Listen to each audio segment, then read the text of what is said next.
Padahal kemarin Ciki hanyalah gadis malang yang sedang berjuang mati-matian melawan ujian akhir. Bagaimana bisa dia tiba-tiba terseret ke novel fantasi sejarah dan menjadi putri ketujuh yang ditakdirkan mati tragis? Karakter tumbal di episode pertama. Makhluk kotor apa ini? Seret dan pancung. Beraninya kau mengaku anakku dengan wajah seburuk itu. Tiki menahan air matanya. Dia dilarang menangis. Dalam alur aslinya, ibunya telah menyinggung putri ketiga kesayangan kaisar.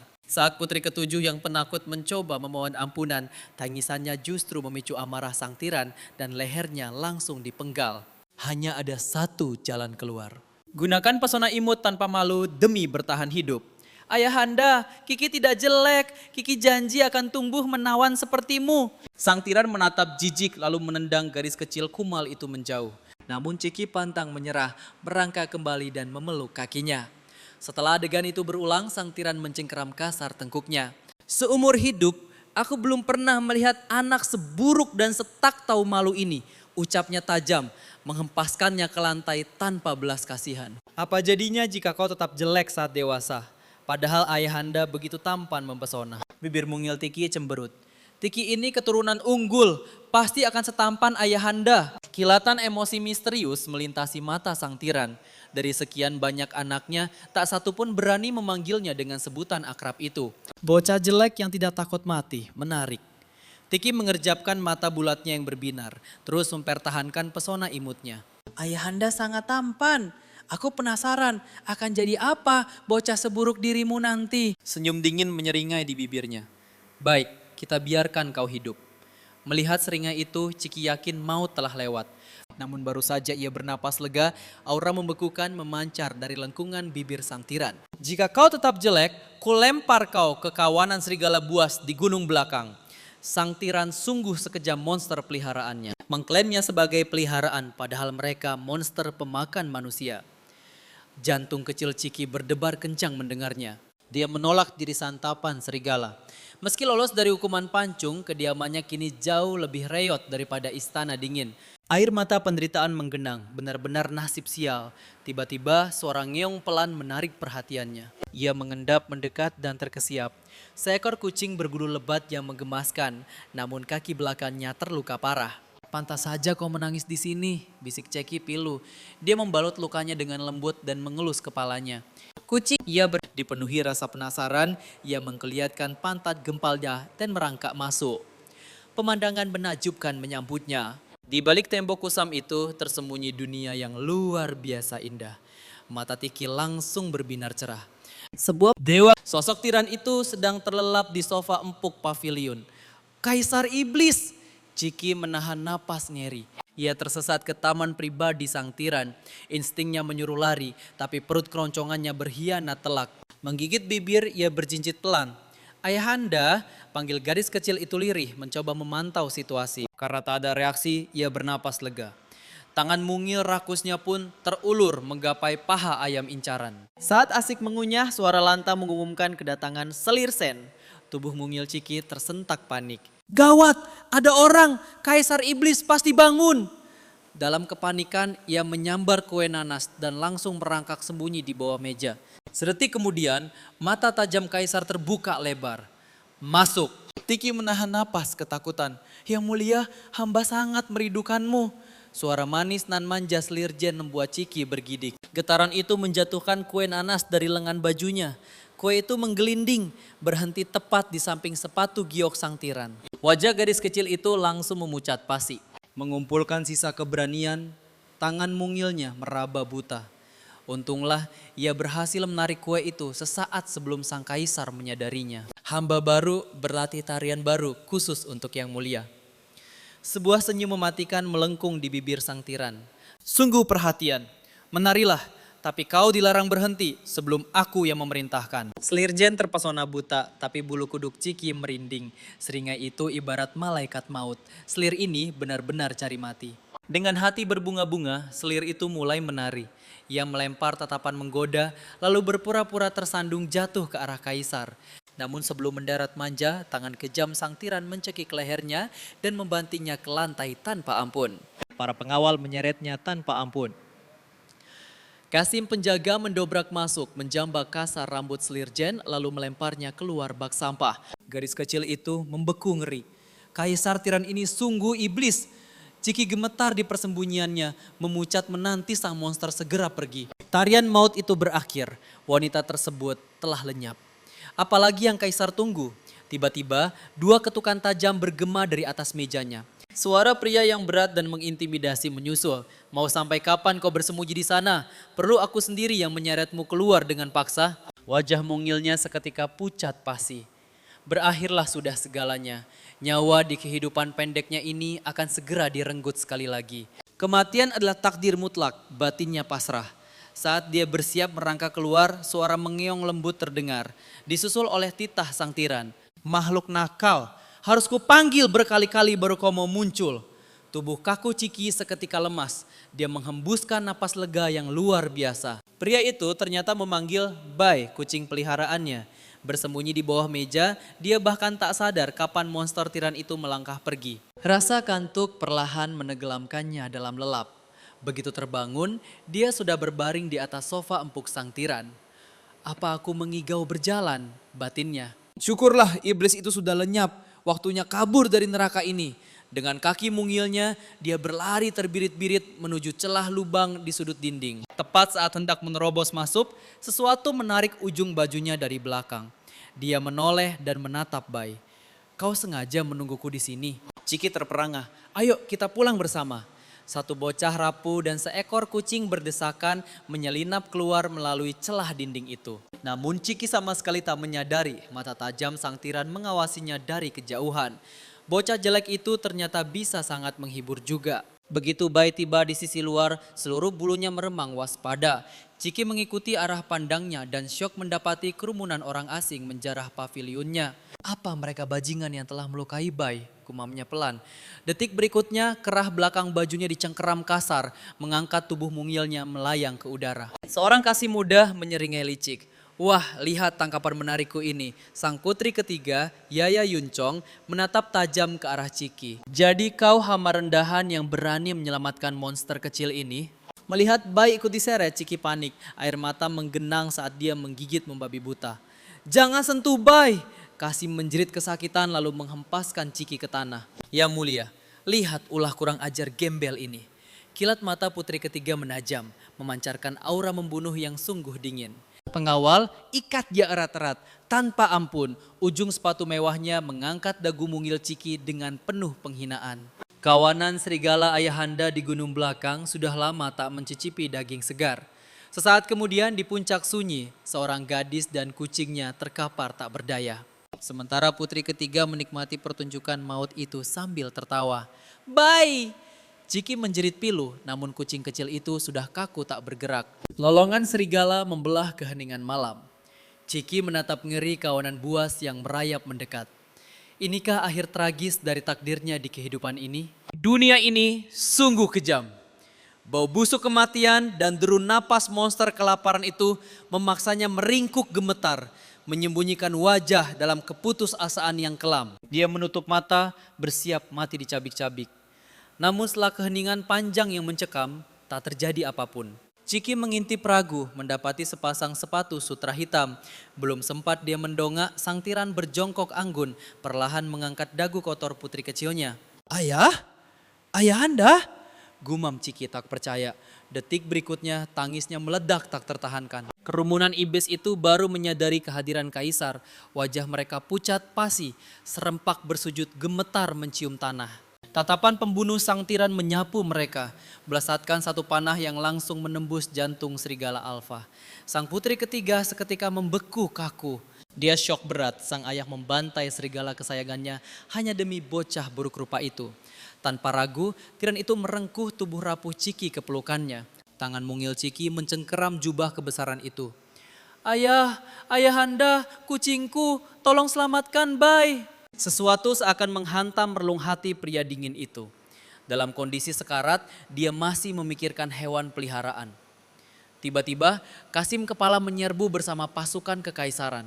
Kasim itu menghela napas lega melihat rajanya berdiri tanpa luka. Insiden gila ini hampir saja membuatnya mati jantungan. Beberapa saat lalu, Sang Kiran masih santai mendengarkan musik di menara tinggi. Tiba-tiba tatapannya menajam, merampas busur panah dan melompat menembus jendela. Ketinggian itu terjun bebas lebih dari 40 kaki. Seumur hidupnya belum pernah Kasim Xiao merasakan ketakutan sedahsyat ini. Dia mengerahkan pasukannya menembus gerbang istana, namun kini langkahnya terpaku melihat seorang gadis cilik meringkuk aman di pelukan sang tiran. Bukankah itu putri ketujuh? Tatapan sang tiran kembali membeku tajam. Panggil tabib kekaisaran sekarang dan bawa hewan di tanah itu bersama kita. Rahang Kasim Xiao jatuh untuk ketiga kalinya. Ya Tuhan, putri ketujuh ternyata selama ini memelihara anak harimau. Melihat ayahandanya menggendong Ciki yang kotor bersimbah lumpur, api cemburu membakar hati putri ketiga. Dengan panik, dia melangkah tergesa mengejar mereka. Baru saja bibirnya terbuka, tatapan sedingin es sang tiran membungkamnya. Apa selama ini aku terlalu memanjakanmu? Pengawal, seret mereka semua dan eksekusi mati. Titah maut itu menghantam bagai petir. Gelombang kepanikan meledak. Mereka semua menangis histeris, bersujud memohon nyawa di bawah kaki sang kaisar. Sang putri ketiga mematung. Tak pernah terlintas di benaknya, sang ayah akan menatapnya dengan sangat dingin dan tega membantai seluruh pelayan pribadinya. Semua murni demi bocah jelek tak berguna itu. Bukankah ayah Anda sangat gila kebersihan? Bagaimana bisa dia mendekap makhluk kotor itu? Ini pasti mimpi buruk. Kasim Xiao yang gemetar setelah rentetan syok hari ini kembali diserang rasa terkejut yang luar biasa. Sang tiran membaringkan gadis dekil itu di atas ranjang naga kekaisaran, sebuah wilayah suci di mana satupun selirnya tak pernah diizinkan untuk bermalam. Kesadaran Ciki akhirnya kembali. Saat tangannya hendak menyentuh kepalanya yang berdenyut, sebuah suara bariton menahannya. Jangan sentuh. Napasnya tertahan, rasa kantuknya menguap seketika. Suara itu mungkinkah? Dengan gemetar ia menoleh dan mendapati sang tiran duduk angkuh di dekat ranjang. Ingatan samar melintas, pria ini menyelamatkannya. Mungkinkah ini kamar sang kaisar? Pakaiannya telah berganti, rambutnya menguar harum bunga. Apakah sang tiran mulai melunak? Namun pria itu hanya menatapnya dalam diam dengan dahi berkerut tajam. Aura dingin menusuk tulang. Ceki buru-buru mendongak, memasang wajah polos dan bersuara semanis madu. Ayah, papa. Detik itu juga pandangan Jiao jatuh pada sosok mungil di ranjang dan hatinya pun meleleh sepenuhnya. Siapa sangka wajah kotornya menyembunyikan pesona semenggemaskan ini. Tiba-tiba seorang pelayan melangkah masuk membawa semangkuk obat herbal. Jiao baru saja bersiap menyuapi sang putri kecil, namun sang tiran tiba-tiba mengulurkan tangannya. Berikan padaku. Hari ini benar-benar hari paling mengejutkan bagi Jiao. Yang mulia berniat menyuapi putri ketujuh dengan tangannya sendiri. Ceki menatap tak percaya saat sang tiran mendekat. Meski terdiam, pria itu memancarkan aura dominasi yang luar biasa. Sendok tersodor ke bibirnya. Dengan tubuh gemetar menahan takut, gadis kecil itu perlahan mencodongkan tubuhnya. Yang mulia, Jiao langsung menyela panik. Obatnya baru saja mendidih, harus didinginkan sebentar sebelum diminum. Dai sang kaisar berkerut kesal. Apakah membesarkan anak selalu merepotkan ini?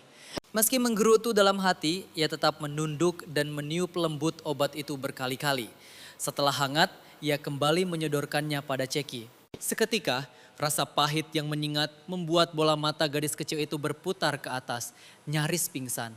Jiao bergegas menyuguhkan sepiring kurma manis. Putri ketujuh, makanlah ini untuk menghilangkan pahitnya. Ceki rasanya ingin sujud berterima kasih. Sungguh pria yang baik. Ia mengunyah dengan riang, namun tak lama tatapan tajam menusuk punggungnya. Mengapa sang tiran terus menatapnya? Dengan ragu, tangan mungilnya mengambil sebutir kurma dan menyodorkannya pada pria itu. Ayah, papa mau kurma? Di samping mereka, Jiao nyaris jantungan ingin memperingatkan bahwa kaisar membenci makanan manis. Namun perkiraannya hancur lebur. Sang tiran benar-benar mengambil buah itu dan mengunyahnya pelan, kurma yang manis. Ayah boleh ambil semuanya. Melihat senyum cerah dan mata menyipit gadis itu, sudut terdalam hati sang tiran tiba-tiba menghangat. Ia memiliki banyak keturunan, namun tak satu pun pernah menyentuh perasaannya. Bahkan putri ketiga yang dianakmaskan hanyalah pajangan semata karena ia terlahir dari rahim permaisuri. Tapi saat nyawa anak ini terancam, jantungnya seakan berhenti berdetak. Ikatan darah ini sebuah keajaiban yang belum pernah ia rasakan. Sang tiran kembali menatap gadis kecil itu. Wajah bersihnya kini terlihat jauh lebih menawan di matanya. Ucapan lugunya kembali terngiang. Namun lamunannya buyar saat menyadari betapa banyak kurma yang telah dihabiskannya. Piring itu langsung dirampas. Makanan manis bisa merusak gigimu. Jiao yang selalu tanggap segera mengambil alih situasi. Ya mulia, sepertinya putri ketujuh mulai lapar. Kalau begitu, siapkan makanan. Barisan pelayan masuk membawa hidangan mewah tiada tara. Mata Ciki berbinar terang. Pepatah itu benar, cari sandaran orang kuat dan perutmu akan aman. Waktunya berpesta. Baru saja menyingkap selimut untuk melompat turun, tubuh mugilnya sudah melayang digendong sang tiran. Mengapa anak ini ringan sekali? Apa pelayan tidak pernah memberinya makan? Raut wajahnya menggelap, membuat gadis kecil di pelukannya tersentak ketakutan. Kenapa tiran ini berubah-ubah sifatnya? Tapi kelezatan hidangan di atas meja seketika menyapu bersih semua kekhawatirannya. Suara perut keroncongan memecah keheningan. Pria itu menunduk menatapnya. Lapar, sang putri mengangguk antusias. Perutku sangat lapar. Sang tiran mengusap lembut surai gadis itu. Ceki mendongak, terhipnotis oleh kedalaman mata kelam ayahnya. Benar kata novel itu, pria ini memang sosok tertampan di seluruh dataran utara. Abaikan sifat haus darahnya, punya ayah setampan ini lumayan juga, asalkan kepalanya tidak tiba-tiba dipenggal tentu saja. Sesampainya di meja makan, gadis mungil itu duduk dengan sangat sopan, tak berani bergerak meski pesta pora menantinya.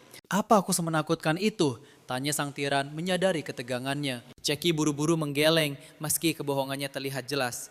Sang ayah memetik daging ikan, menyingkirkan durinya telaten dan menaruhnya di mangkuk. Kenapa diam saja? Sang putri langsung menyuhut gugup.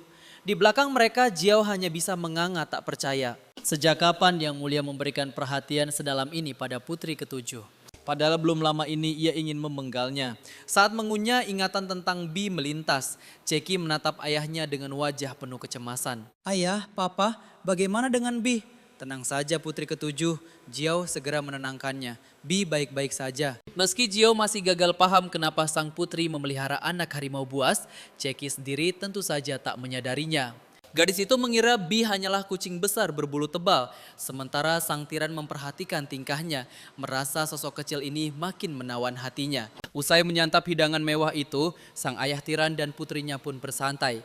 Disusul suara sendawa kecil yang menggemaskan darinya. Ini adalah hidangan terlezat sejak ia berinkarnasi ke dunia ini, tapi bayangan kembali ke pelataran kumuhnya yang dingin kembali menghantui. Gadis kecil itu menghela napas panjang. Jalan terjal untuk mengamankan posisinya masih sangat panjang. Tiba-tiba Kasim Xiao datang membawa nampan. Yang Mulia, tiba saatnya memilih selir untuk malam ini. Sang tiran menatap datar deretan papan nama itu tanpa minat.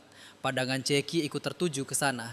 Walau pria di novel ini kejam, ia sama sekali tidak gila wanita. Kecerdasannya yang tajam, ketegasannya dan auranya yang sangat dingin justru membuatnya dipuja banyak pembaca novelnya. Saat gadis mungil itu asik melamun, pikirannya kembali tergoda oleh kelezatan makanan di depannya. Tangannya meraih kue manis dan mulai mengunyahnya. Namun sang tiran tiba-tiba menggeser nampan berisi papan nama itu kepadanya. Dengan ayah menyuruhku memilih, bocah jelek bantu aku memilih satu. Mendengar titah itu, Ciki hampir saja tersedak kuenya. Apa tiran ini sudah gila? Dia bahkan tidak tahu ingin tidur dengan siapa. Ceki ragu sejenak menatap papan nama itu. Ia mencubit pipi tembamnya. Bocah kecil, apa kau tahu fungsi papan nama ini? Ujung bibir Ciki berkedut menahan gugup. Ia nyaris melupakan penyamarannya sebagai bocah 5,5 tahun. Mana mungkin anak sekecil ini paham urusan ranjang. Tenanglah Ceki. Jangan panik. Detik berikutnya Ciki memiringkan kepalanya, berpura-pura sangat polos. Bukankah ini untuk mencari teman tidur bersama ayah? Jadi maksudmu aku harus memilih papan ibumu malam ini? Tatapan pria itu mendadak sedingin es saat memikirkannya. Masih sekecil ini sudah berani mencari muka demi ibunya? Namun Ceki buru-buru menggeleng keras. Tidak boleh, ibunda sedang terluka sekarang. Ibunda tidak bisa mencium, memeluk dan tidur bersama ayahanda. Usai berucap, ia kembali sibuk melahap kue manisnya. Di sudut ruangan, Xiao mati-matian menahan tawa. Gadis kecil ini terlalu banyak tahu. Ekspresi sang tiran mereda, sepertinya ia terlalu curiga. Bocah jelek ini murni tanpa dosa.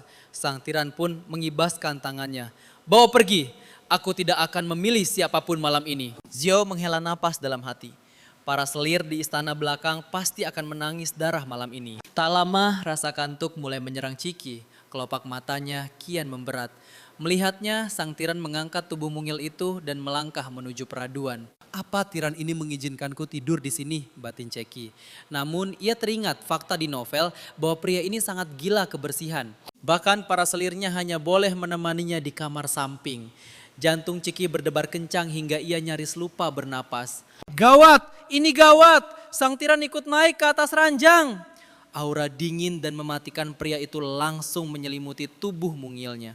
Bagaimana jika dia terbangun di tengah malam, mendadak membencinya, lalu membuang atau memukulnya tanpa ampun? Secara naluriah, Ceki menggeser tubuhnya menuju sudut ranjang. Sang tiran menyadari bocah jelek itu terus menjauh darinya, menunjukkan ekspresi yang sangat tidak senang. Apa aku ini hantu penjemput ajal? Kenapa dia menjauh? Semua wanita di istana ini bahkan rela menyerahkan nyawa demi mendekatinya. Namun bocah jelek ini berani menunjukkan rasa jijik.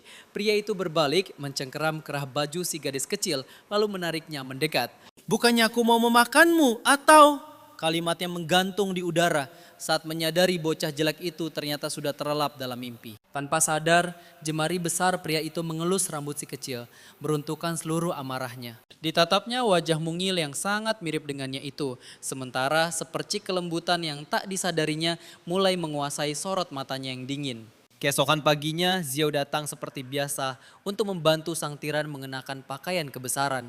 Namun saat melangkah masuk, ia terkejut melihat sang tiran sudah duduk tegak di kursi dengan aura membunuh yang kelam. Xiao bertanya hati-hati, "Yang mulia, mengapa Anda bangun sepagi ini?" Pria itu bungkam 1000 bahasa, memancarkan aura iblis yang mengancam. "Yang mulia, apakah tidur Anda kurang nyenyak semalam?"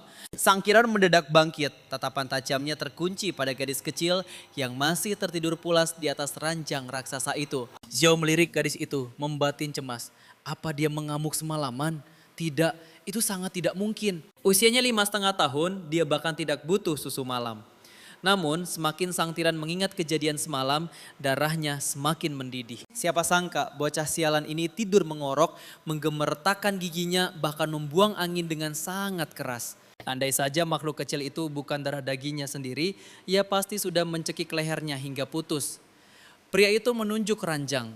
"Kau, bangunkan dia sekarang juga." Tapi putri ketujuh sedang tidur lelap. Sang tiran menatapnya tajam bagai pedang, membuat Xiao seketika membungkam mulutnya rapat-rapat. Dengan kaki gemetar, Xiao menghampiri ranjang dan mengguncang tubuh mungil itu perlahan. "Putri ketujuh, saatnya bangun. Ayahanda Anda meminta Anda bangun untuk buang air." Dibangunkan begitu paksa, sang gadis kecil merengek manja sambil mengucek kedua matanya. Duduk dengan nyawa yang belum terkumpul penuh, pemandangan itu sukses melelehkan hati Xiao. Namun sedetik kemudian, sang putri merentangkan kedua lengan mungilnya ke arah sang tiran. "Ayahanda, peluk Cici." Melihat raut wajah kaisar yang masih sedingin es, Kasim Xiao buru-buru merentangkan tangannya. "Putri ketujuh, biar hamba tua ini saja yang menggendongmu." Namun gadis kecil itu mencebik. Wajahnya penuh keluhan, lalu memalingkan muka. Sang tiran yang sedari tadi tak bergeming tiba-tiba melangkah maju dan mengangkat tubuh mungil yang matanya sudah sembab itu. Tangis gadis kecil itu seketika pecah. Telunjuk mungilnya mengarah lurus menyalahkan Kasim Xiao. Kasim Xiao panik memucat.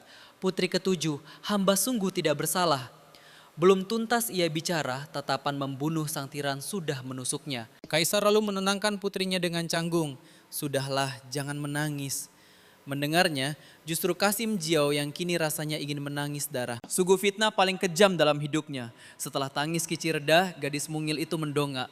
"Ayahanda, ayah." Dengan suara kecupan lembut, sebuah ciuman selamat pagi mendarat di pipi sang pria. Kecupan tiba-tiba itu membuat kaisar membeku. Ia menatap makhluk mungil itu dengan tak percaya. Bocah ini berani menciumku? Di sudut ruangan, Kasim Xiao mematung saking syoknya. Yang mulia memiliki belasan anak, tapi adakah yang seberani ini? Dia benar-benar nekat mencium sang penguasa kejam.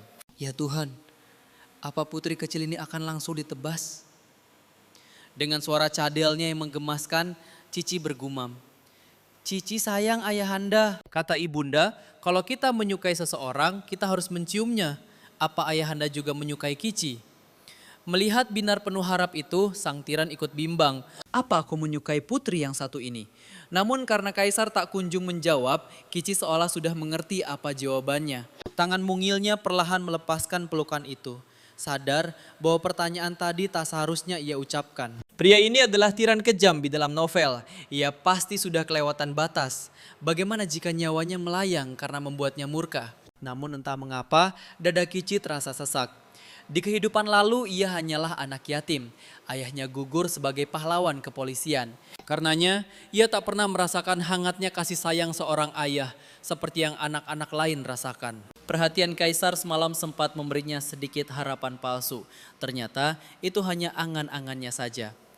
Tidak apa-apa ayahanda. Ayahanda harus segera memimpin sidang. Kici akan menjadi anak baik. Melihat senyum paksa di wajah sendu itu, hati sang tiran mendadak luluh. Namun detik berikutnya, ia kembali mengepalkan tangannya kuat-kuat. Sebagai penguasa mutlak, kelemahan adalah pantangan terbesar. Aku tak boleh memilikinya. Ia menatap dingin gadis mungil itu, lalu berbalik pergi. Kasim Jio melihat bulir air mata yang tertahan di pelupuk mata sang putri, hatinya ikut teriris perih. Tapi mana berani ia mengumpat kaisar. Ia hanya bisa berpesan pada para pelayan untuk menjaga sang putri, lalu bergegas menyusul tuannya. Setelah didandani oleh para pelayan, penampilan Kici berubah drastis. Boneka hidup yang menggemaskan ini langsung memikat hati para dayang. Cici menusuk pipi tembamnya di depan cermin. Harus ia akui, gen sang tiran memang luar biasa sempurna. Makanannya lezat, gaunnya begitu mewah. Namun Kici menghela napas panjang. Sebentar lagi ia pasti dibuang kembali ke istana dingin itu. Tiba-tiba suara Oman kecil menyapa telinganya. Ia menoleh dan melihat Bai, kucing peliharaan kesayangannya. Keduanya langsung berlari melepas rindu. Ya ampun, aku kangen sekali padamu. Kici memeluk Bai, sementara para pelayan di belakangnya gemetar ketakutan. Putri ketujuh memelihara seekor harimau ganas di usia semuda ini. Detik berikutnya Kici menyodorkan Bai tepat ke depan wajah para pelayan. Kakak-kakak cantik, bukankah Bai ini sangat menggemaskan? Para pelayan itu sontak jatuh bersujud memohon ampun. Putri ketujuh, ampuni nyawa kami. Kici kebingungan, kenapa semua orang di istana ini takut pada seekor anak kucing? Bai ikut memasang wajah sedih dan menyusup ke pelukan Kici. Lihat, kalian melukai perasaannya. Tapi harimau adalah hewan buas. Kami sungguh ketakutan. Apa? Tunggu, harimau? Cici seketika membeku. Bai itu harimau? Sementara itu di aula utama, wajah kaisar tampak muram. Kasim Jiao berdiri di belakangnya dengan gemetar. Tiba-tiba pria itu bergumam pelan, membuat Kasim Jiao terlonjak kaget. Yang mulia, ada titah? Kaisar ingin menanyakan keadaan si gadis kecil, namun setelah ragu cukup lama, ia tak sanggup mengucapkannya. Lupakan, bukan apa-apa. Usai sidang istana dibubarkan, sang tiran duduk terdiam selama setengah jam penuh sebelum akhirnya melangkah keluar. Putri ketiga rupanya sudah menunggu di depan pintu. Begitu melihat sosok ayahnya, ia langsung berlari menghampiri dengan manja. Ayahanda, apakah ayah masih marah padaku? Aku tahu aku salah. Tak seharusnya aku bertengkar dengan adik ketujuh kemarin. Melihat putri ketiga yang menarik-narik ujung jubah kebesarannya, ingatan sang tiran kembali pada sosok mungil yang melakukan hal serupa, hatinya pun melunak. Sudahlah, jangan diulangi lagi. Putri ketiga mengangguk antusias. Kalau begitu, apa ayahanda sedang luang? Ayah berjanji akan mengajariku ilmu pedang hari ini. Memang sudah lama aku tidak melatihmu, ucapnya seraya mengangkat tangan. Tepat saat jemarinya hendak mengusap rambut putri ketiga, pergerakannya terhenti. Sejak kapan aku punya kebiasaan mengusap kepala anak kecil begini? Ayahanda, ada apa? Bukan apa-apa, mari kita ke arena latihan. Melihat situasi ini, Kasim Jiao dengan hati-hati memberanikan diri bertanya. Yang mulia, bagaimana dengan nasib putri ketujuh? Kirim dia kembali ke kediamannya. Mendengar titah itu, senyum sinis tersungging di bibir putri ketiga. Anak dari selir rendahan berani mencari perhatian. Betapa naifnya. Di sisi lain, Kasim Jiao mengawal Ciki kembali ke pavilionnya. Dari bisikan para pelayan, ia dengar si gadis kecil telah menyadari wujud asli harimau Bai. Cemas sang putri ketakutan, ia menyarankan Bai dipindah. Namun Ceki mengkeleng tegas. Meski seekor harimau, Bai sangatlah lembut. Biar aku yang merawatnya. Sesampainya di pavilion, langkah Ceki terhenti. Bangunan kumuh itu kini menjelma begitu megah. Matanya membulat tak percaya. Kasim Jio pun tersenyum hangat. Yang Mulia sendiri yang memerintahkan renovasi ini. Apakah putri ketujuh menyukainya? Aku sangat menyukainya, sangat menyukainya. Penderitaannya resmi berakhir. Selamat tinggal gubuk reot yang menyiksa. Syukurlah, jangan lupa 10 hari lagi adalah perayaan agung ulang tahun yang mulia. Mohon siapkan persembahan terbaik. Jantung Ceki mencelos. Gawat, dompetnya kosong melompong. Hadiah apa yang bisa ia berikan? Berhari-hari berlalu tanpa bayang sang tiran. Tiba di hari perayaan, Ceki melangkahkan kaki menuju aula utama. Anehnya aula masih sepi. Ia baru sadar sejauh ini ia hanya pernah berinteraksi dengan putri ketiga. Di novel aslinya, ketiga pangeran adalah monster haus darah. Semoga hari ini ia tidak menjadi mangsa mereka. Menghilanglah, jadilah tak kasat mata. Namun sedetik kemudian sebuah bisikan asing menggetarkan telinganya. Ya ampun, siapa buntalan gemas ini? Tidakkah kau ingin menyapa pamanmu sayang? Gadis kecil nakal, kau melupakan paman kerajaanmu. Dulu aku yang mengganti popokmu. Ingatan Ciki langsung tersentak. Dia pangeran ke-9 dari novel itu. Johan, pria malang yang tak pernah menikah. Sosok paling tulus pada Ciki yang berubah menjadi iblis pendendam setelah kematiannya. Tersadar Ciki langsung berseru, paman ke-9. Nanon anak yang pintar, paman mau peluk. Pria itu tertegun melihat si kecil merentangkan tangannya. Ia mengira gadis itu akan canggung karena sudah lebih dari setahun tak berjumpa. Tentu saja paman akan memeluk Nanon erat-erat. Tawanya pecah. Mereka benar-benar terlihat seperti ayah dan anak sungguhan. Tepat saat itu sang tiran melangkah masuk membawa aura kematian. Matanya langsung menangkap putrinya di pelukan pria lain. Menyadari tatapan membunuh ayahnya, Ceki gemetar dan menenggelamkan wajahnya di dada sang paman. Anehnya pangeran ke-9 tak gentar sedikit pun. Senyum tipis malah tersungging di bibirnya. Kakanda Kaisar, maafkan kelancanganku. Sulit memberi salam hormat dengan buntalan kecil di lenganku ini. Adik ke-9, abaikan formalitas itu. Tapi karena makhluk di tanganmu itu mengganggu gerakanmu, sebaiknya segera kau letakkan. Ciki kebingungan. Ada yang salah. Di alur asli, hubungan mereka berdua sangatlah damai pada awalnya. Pangeran ke-9 akhirnya menurut. Setelahnya, barulah sang tiran memalingkan wajah dan berjalan masuk. Pangeran ke-9 segera menenangkan si kecil. Jangan takut Nan, ayahmu memang selalu sedingin es. Nanti, paman akan membawamu kabur dari istana untuk bersenang-senang. Mendengarnya, mata Ceki berbinar. Paman ke-9 memang terbaik. Terima kasih paman, Ciki paling sayang paman ke-9. Paman juga paling menyayangi Nana. Suatu hari nanti paman pasti akan mencurimu dari ayahmu.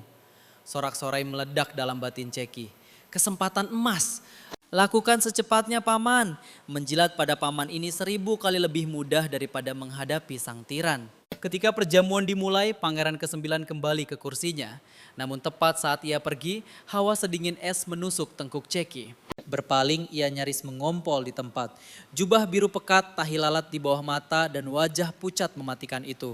Iblis gila dari novel itu, kakak ke-6-nya. Tanpa ragu Ciki mengambil angka 1000. Psikopat ini benci ditatap matanya. Namun kaki gempalnya baru melangkah 2 kali, sang pangeran ke-6 telah mencengkeram dan mengangkatnya ke udara. Bocah ini manis juga, sayang sekali tidak tahu aturan.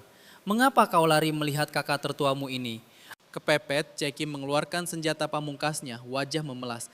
Kakak ke-6, sakit. Kau memanggilku apa? Kakak ke-6? Otak Ceki berputar cepat.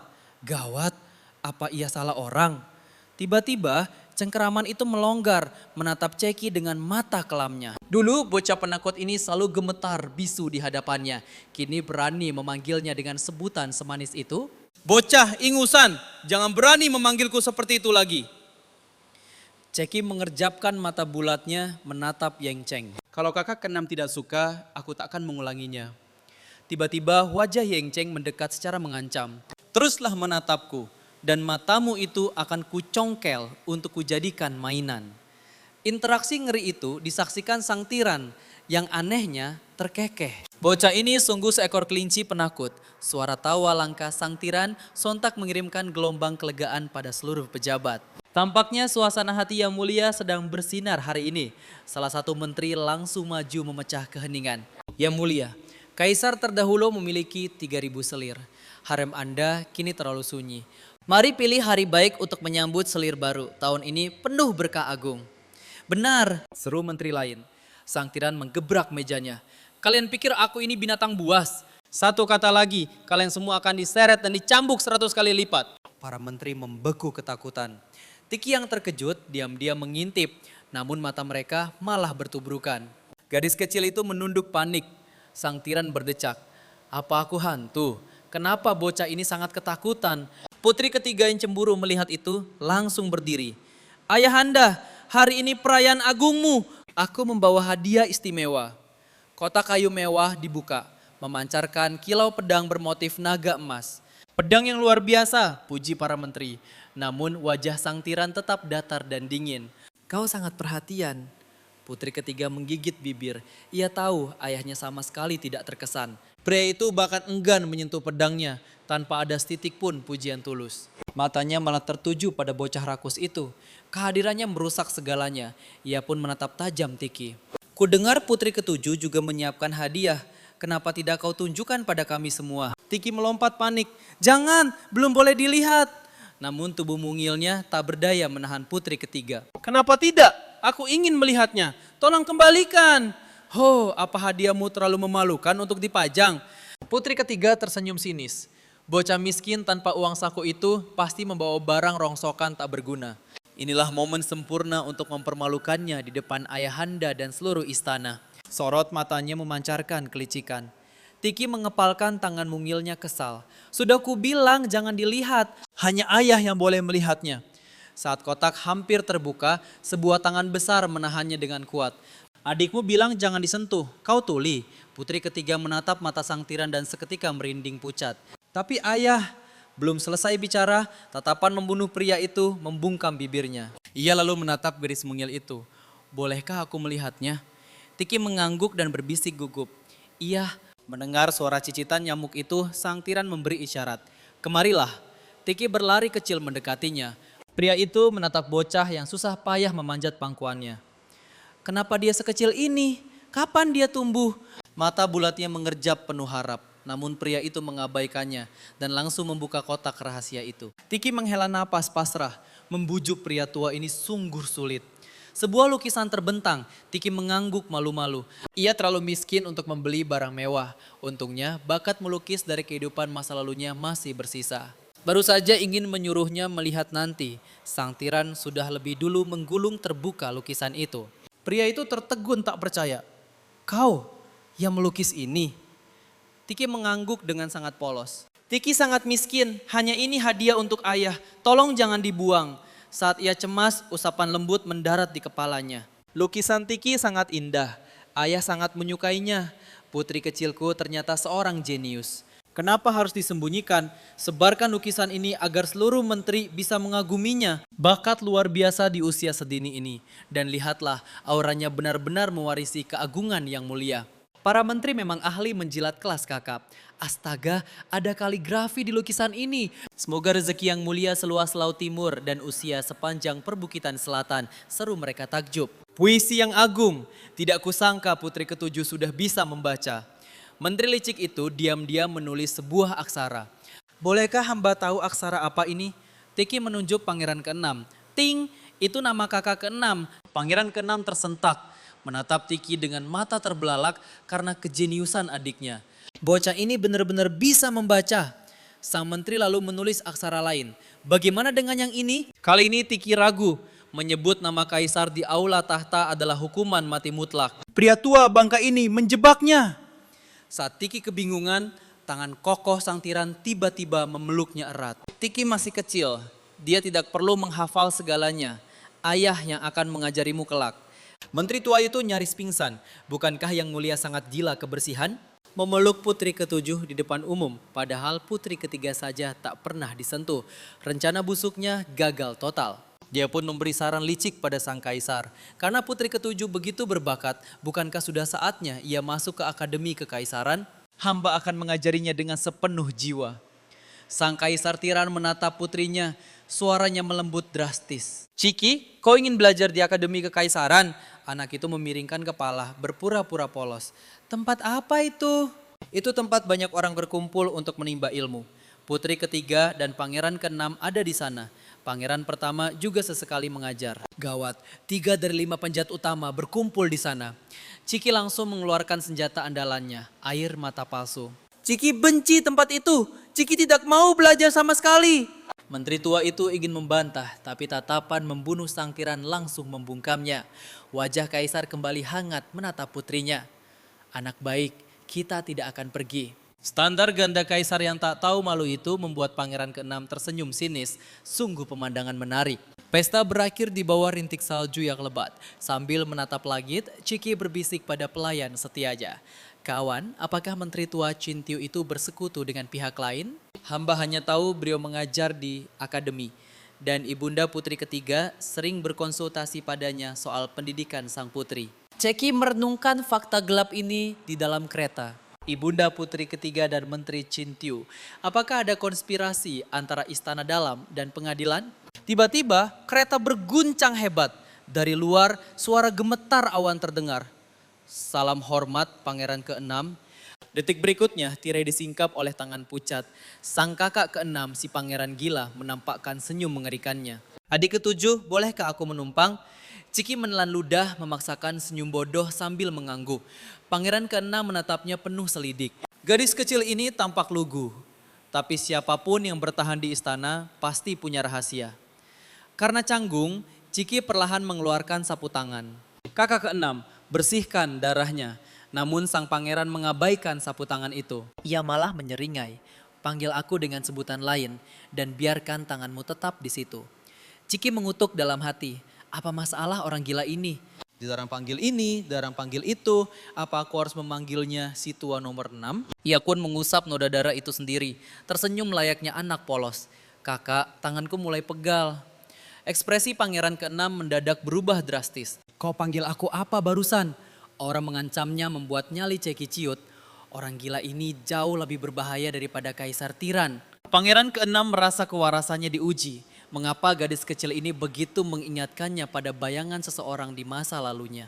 Tapi mustahil, dia hanyalah bocah berumur 5 tahun yang rapuh. Melihatnya tiba-tiba meringkuk, Ceki menyodorkan penhangat tangannya. Kakak, apakah sebelumnya kau pernah memanggil orang lain dengan sebutan kakak? Ceki menggeleng cepat, tidak pernah. Batinnya menjerit, selama ini aku baru bertemu denganmu, mau panggil siapa lagi? Kalau begitu jangan pernah panggil siapapun kakak selain aku. Kau juga punya bakat, akademi kekaisaran tidak boleh menyia-nyiakannya. Pangeran keenam ini sangat licik. Konspirasi gila apa yang sedang ia rencanakan dengan mengirimku ke akademi? Lagi pula kakak ingin belajar bersamamu. Bagaimana menurutmu? Dengan berat hati Ciki membalas, tapi aku benci belajar. Kau harus patuh, hanya anak penurut yang berhak dicintai. Di bawah ancaman psikologis itu, Ciki terpaksa menganggukkan kepalanya. Ciki, apa kau sangat takut padaku? Tanpa sadar, gadis kecil itu mengangguk polos. Wajah pangeran keenam langsung menggelap mengerikan. Cemas, Ciki buru-buru menggeleng brutal. Tidak takut sama sekali. Nah, begitu baru benar. Pangeran gila itu mencubit gemas pipi Ceki. Kau tembam sekali. Hati Ceki menggerutu, tapi nyalinya ciut untuk melawan. Nanti aku akan diet sepulang dari sini. Jangan bodoh, pipi tembam itu sempurna. Jauh lebih enak untuk kucubit. Omong-omong, lukis juga wajahku nanti Ceki. Di puncak musim dingin yang membekukan, salju turun dengan lebat. Ceki asik bermain di halaman istana. Kaki pendeknya berlari lincah. Hei, pelan-pelan, tunggu aku. Bulu putihmu membuatmu menghilang di tengah salju ini. Awan berlari panik menyusulnya. Tuan Putri, ayo masuk ke dalam, nanti Anda bisa demam. Namun Ciki malah berlari riang, memaksa pelayannya mengejar. Saat menoleh ke belakang, tubuhnya menabrak sesuatu yang kokoh. Ciki mendongak. Astaga naga. Ayah, wajah anak itu pucat pasti. Sedang bersenang-senang. Tubuh Ciki bergetar. Tidak seru sama sekali. Sang tiran menatap tajam. Ulurkan tanganmu. Jantung Ciki mau copot, mengira ia akan dipukul. Ciki tahu Ciki salah. Jangan patahkan tanganku. Namun sang kaisar malah berlutut, membersihkan salju dari tangan mungilnya. Apa yang ada di otak kecilmu ini? Sebegitu jahatkah aku di matamu? Sambil cemberut Ceki membalas, itu karena ayah ingin memenggal kepalaku di pertemuan pertama kita. Sang tiran menyeringai geli. Beraninya kau mengungkit masa lalu bocah nakal, menyalahkanku. Aku cuma lewat dan ingin melihat keadaanmu. Ini sudah waktu tidur siangmu. Jangan lupa latih tulisan yang kuajarkan tadi. Ceki melambaikan tangan mungilnya. Sampai jumpa ayah. Begitu sosok mengerikan itu hilang, ia langsung menarik lengan baju Awan. Kawan, Ciki sudah mengantuk. Padahal nyatanya iblis kecil ini sudah punya janji rahasia dengan paman ke-9 untuk kabur dari istana. Tak lama jendela itu berderit terbuka. Wajah Kici berbinar penuh semangat, lalu berbisik kegirangan. Paman! Pangeran ke-9 menempelkan jari ke bibirnya, dan Kici sigap menutup mulut kecilnya. Usai berganti pakaian, Yamohan perlahan mengangkat Kici melewati jendela. Jangan takut Nana, berpeganganlah yang erat pada paman. Paman sungguh luar biasa, paman bisa terbang bebas. Hanya dengan beberapa lompatan ringan, mereka mendarat mulus di luar tembok istana. Wah, paman sungguh yang paling hebat. Tak disangka pria berhati es itu memiliki putri sekecil dan semanis ini. Jika aku punya putri, akan kumanjakan dia hingga tak tersentuh kerasnya dunia. Mendengar hal itu, hati Kici seketika mencelos. Dalam novel aslinya, Pangeran ke-9 tak pernah memiliki keturunan dan nasibnya berakhir sangat tragis. Pria yang sangat baik. Seandainya saja aku bisa mengubah takdirnya. Tak lama kemudian mereka tiba di jalanan kota yang amat sibuk. Mata Cici seketika berbinar melihat manisan Tanghulu. Paman, paman, Cici sangat ingin Tanghulu itu. Nana, jangan panggil aku paman di luar, nanti identitas kita ketahuan. Cici menggigit jarinya, memutar otak. Kalau begitu aku panggil kakak ibu saja. Kerek! Hati Pangeran ke-9 sedikit retak. Padahal ia diam-diam berharap bisa dipanggil ayah. Tapi sudahlah, tak mengapa. Baiklah paman, paman, aku mau manisan Tanghulu.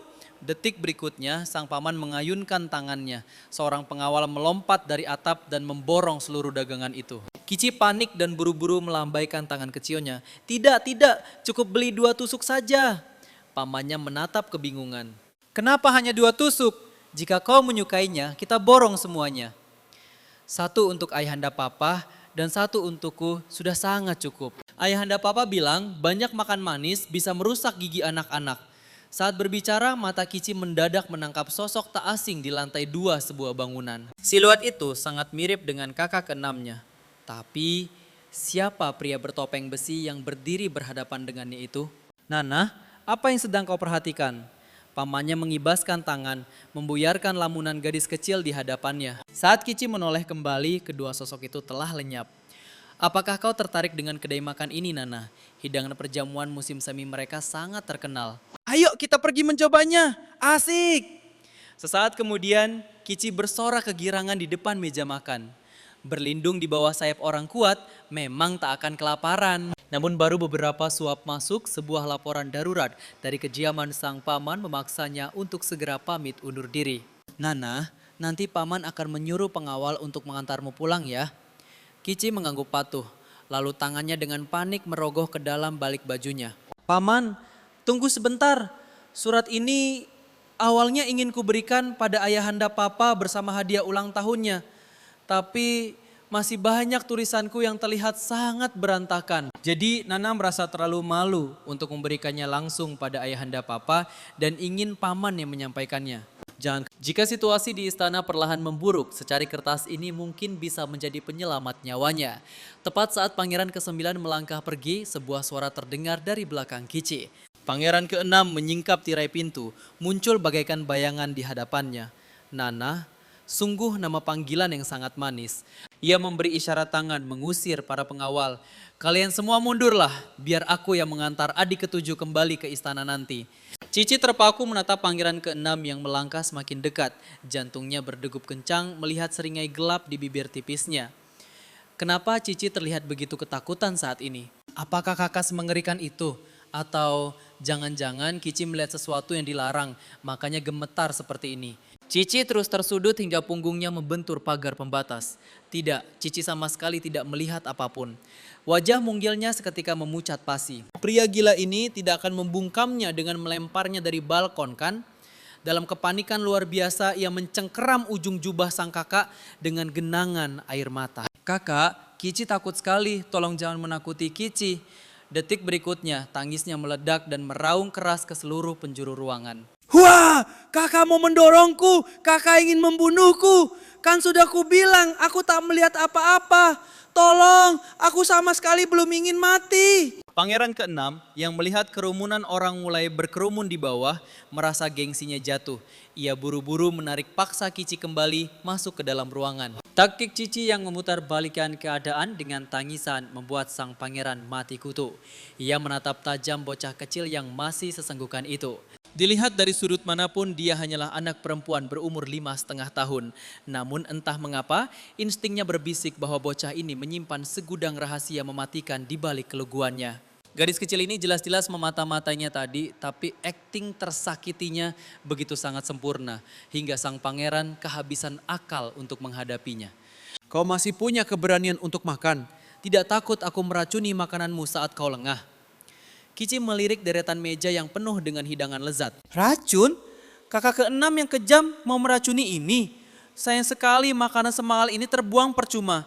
Ya ampun, sebenarnya siapa penjahat utama di sini? Nyawamu sendiri sudah di ujung tanduk, tapi kau malah meratapi makanan di meja ini. Dengan sangat tenang, Cici mengoyak paha ayam segar, berpikir bahwa dengan memiliki kakak-kakak sekejam iblis, mati cepat atau lambat pun sama saja rasanya. Pangeran keenam melongo melihat bocah kecil itu masih asik mengunyah makanannya. Kau sebegitu percayanya, aku tidak akan mencelakaimu. Gerakan mengunyah Cici mendadak terhenti. Padahal ia hanya meratapi nasib makanannya. Badai emosi yang sangat aneh bergejolak batin pangeran keenam. Dengan nada penuh emosi, ia membentak. Bocah cebol, berhenti makan. Tanpa menunggu aba-aba balasan, ia memanggul tubuh mungil itu. Hari mulai gelap, aku akan melemparkanmu kembali ke dalam istana sekarang. Ia melompat turun ringan dari lantai 2. Keretaku akan mengantarmu, ingat baik-baik. Telan rapat-rapat semua yang kau lihat hari ini. Jangan pernah berani membocorkannya pada siapapun. Sesaat kemudian, Cici melompat riang kembali ke kediamannya. Memikirkan apakah ayahanda sang tiran itu akan menyukai rasa manis dari manisan Tanghulu ini. Namun setelah berjalan cukup lama, lorong itu kosong. Kawan, kemana perginya semua orang? Panggil Ciki dengan ragu. Masuklah, tiba-tiba suara dingin menggema dari dalam. Ciki melangkah masuk, firasat buruk menyelimutinya. Pelayan dan Kasim berlutut gemetar di lantai. Suasana terasa sangat mencekam. Dari mana saja kau? Aku keluar istana. Pria itu murka. Siapa yang mengizinkanmu pergi? Tubuh mungil Ceki bergetar hebat. Tidak ada, aku pergi sendiri. Sang tiran mendengus, menatapnya dengan tatapan es. Bersama siapa kau pergi? Takut paman ke-9 dihukum, Tiki menggigit bibir dan berbohong. Bukan siapa-siapa. Aku pergi sendirian. Sang tiran bangkit, bayangannya menjulang menutupi Ciki. Bukan siapa-siapa. Dia mencengkeram kasar dagu anak itu. Masih sekecil ini dan berani berbohong padaku. Kau pikir pengawal kekaisaran itu pajangan bodoh? Kau sungguh berpikir, aku tidak tahu kau menyelinap dengan siapa. Dengan kasar, dia menghempaskan anak itu ke lantai. Tidakkah kau tahu berbahayanya dunia luar? Kau mau saja ikut siapapun. Sebenarnya siapa ayahmu? Ceki terjerembab, Tanghulu kesayangannya tergelincir dari baju. Panik, dia buru-buru memungutnya. Sang tiran mencemooh. Kukira dia membelikanmu sesuatu yang berharga. Ternyata hanya sampah murahan. Mata Ceki langsung berkaca-kaca menahan tangis. Bukan, ini kesukaanku. Ini bukan sampah. Namun sang tiran cemburu buta, mengira kata kesukaan itu untuk Yamohan. Akal sehatnya hancur. Hanya dengan 2 tusuk sampah ini, dia berhasil merebut hatimu sepenuhnya. Bahkan ini kesukaanmu. Siapa ayahmu? Aku atau Yohan? Tanpa ampun dia membanting Tanghulu itu ke lantai. Perak. Hati Tiki hancur berkeping-keping seiring jatuhnya Tanghulu itu. Air mata membasahi pipinya. Ayah jahat, aku benci. Kenapa ayah tidak mendengarkanku? Kenapa ayah menghancurkan barangku? Suara sang tiran sedingin es. Bagus, aku tak mengharapkan kasih sayangmu. Pengawal, seret pelayan putri ke-7 dan beri 20 cambukan. Ciki dilanda kepanikan luar biasa. Ini bukan salah mereka. Aku yang menyelinap keluar. Jangan libatkan mereka. Kumohon, ampuni mereka. Sang tiran menutup telinga. Dia pergi dengan amarah berkobar tanpa sudi menoleh. Ciki menatap Tanghulunya yang hancur dengan hati remuk redam. Penjahat kejam, aku tak akan bicara denganmu lagi. 3 hari kemudian Kasim Jiao tampak gelisah di ruang kerja kekaisaran. Katakan jika ada yang ingin kau sampaikan. Berhenti terbata-bata. Pangeran ke-9 sudah menunggu di luar selama 1 jam. Apakah Yang Mulia ingin menemuinya? Tidak, suruh dia enyah. Wajah Kasim Jio memucat. Pangeran, Anda mendengarnya. Yang Mulia ingin Anda pergi, maksudku kembali. Ya Mohan tak kuasa menahan tawar nyahnya. Dia menyodorkan sepucuk surat. Ini titipan si kecil yang harus kuberikan. Kakak kekaisaranku harus membacanya. Kemudian dia dengan sengaja meninggikan nada suaranya. Seingatku kakak tidak suka makanan manis kan? Padahal gadis kecil itu khusus membelikan tanghulu kesukaannya untuknya. Apakah kakak kekaisaranku memakannya? Kasim Jio terkesiap. Pangeran ke-9, maksud Anda tanghulu itu ditujukan untuk Yang Mulia? Siapa lagi? Kupikir kakakku itu pria berdarah dingin dan hubungan ayah dan anak ini hanya formalitas. Ternyata gadis kecil itu sangat perhatian. Aku bahkan bercanda menyuruhnya memanggilku ayah dan dia menolak keras. Beberapa orang sungguh tidak tahu diuntung. Di dalam ruang kerja, jantung sang tiran seakan berhenti berdetak. Kasim Jio menatap kepergian Ia Mohan, tak menyadari sang tiran sudah berdiri di ambang pintu. Saat menoleh, dia tersentat. Astaga Yang Mulia, Anda mengejutkan hamba. Tatapan kaisar terpaku pada surat itu. Kasim Jio segera menyerahkannya dengan gemetar. Pria itu menggenggam suratnya cukup lama sebelum akhirnya membulatkan tekad membacanya. Ayahanda, ini Ceki. Saat pertama kali bertemu, aku sangat takut karena ayah ingin memenggal kepalaku. Aku berjanji akan tumbuh cantik dan tak mengecewakan ayah. Meskipun ayah terkadang sangat galak, aku tahu ayah tak akan benar-benar tega membunuhku. Jika tidak, ayah pasti tak akan datang menyelamatkanku saat aku dalam bahaya waktu itu. Ayahanda adalah ayah terhebat, pahlawan besarku. Ayah memberiku kasih sayang, sosok ayah yang belum pernah kurasakan. Saat ulang tahun ayah, aku miskin tak mampu membeli hadiah mahal. Jadi aku hanya menggambar untukmu. Tapi ayah tak keberatan. Aku sangat bahagia. Aku punya ayah yang menyayangiku. Aku bukan lagi anak buangan yang tak diinginkan. Ayah, aku sangat menyukai tanghulu, tapi tak ada di istana. Paman ke-9 diam-diam membawaku keluar membelinya. Aku sangat menyukainya, jadi aku ingin ayah mencicipinya. Setiap kata menusuk jantungnya bagaikan belati tajam. Dia akhirnya menyadari. Kesukaan gadis kecil itu adalah manisan tanghulu. Sang tiran tenggelam dalam penyesalan memilukan, namun tandunya tiba-tiba rusak di jalan. Kasim Jio panik luar biasa, takut sang tiran mengamuk dan buru-buru memerintahkan disiapkannya tandu baru. Namun saat tandu baru tiba, bayangan sang tiran sudah menghilang. Ya ampun, Yang Mulia Kaisarku. Sementara itu awan baru saja menyelimuti Ceki. Saat matanya yang mengantuk terbuka, ia membeku melihat sang tiran agung. Astaga, jiwa awan seakan melayang dari raganya. Salam Yang Mulia, sang tiran melangkah melewatinya, mendorong pintu, lalu menatap lembut putri kecil yang tertidur lelap itu. Merasakan auranya, ia nyaris merengek namun dibungkam oleh isyarat sang tiran. Mata dinginnya menatap lama wajah mungil itu hingga akhirnya tak kuasa mengelus lembut pipinya. Gadis kecil itu mengerang pelan dalam tidurnya. Sang tiran lekas menarik tangannya, dilanda rasa bersalah dan gugup. Bagaimana jika ia terbangun?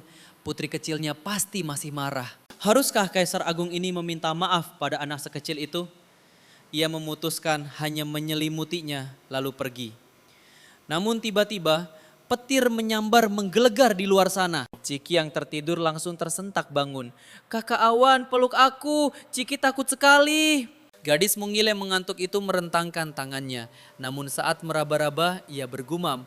Kakak Awan, kenapa pinggangmu tebal sekali? Kakak Awan, kenapa kau diam saja? Ciki mengucek matanya dan mendongak, lalu membeku menyadari itu adalah ayah tirannya. Segala rasa sakit hatinya kembali meluap. Ayah baru saja menghancurkan manisan kesukaanku beberapa hari lalu. Apa dia datang untuk menghancurkan barang lain? Sang tiran menatap putri kecil yang merengut itu. Kau bahkan tak menyapaku saat melihatku sekarang. Ciki bergumam dengan enggan. Ayah? Lalu ia menarik selimut kecilnya.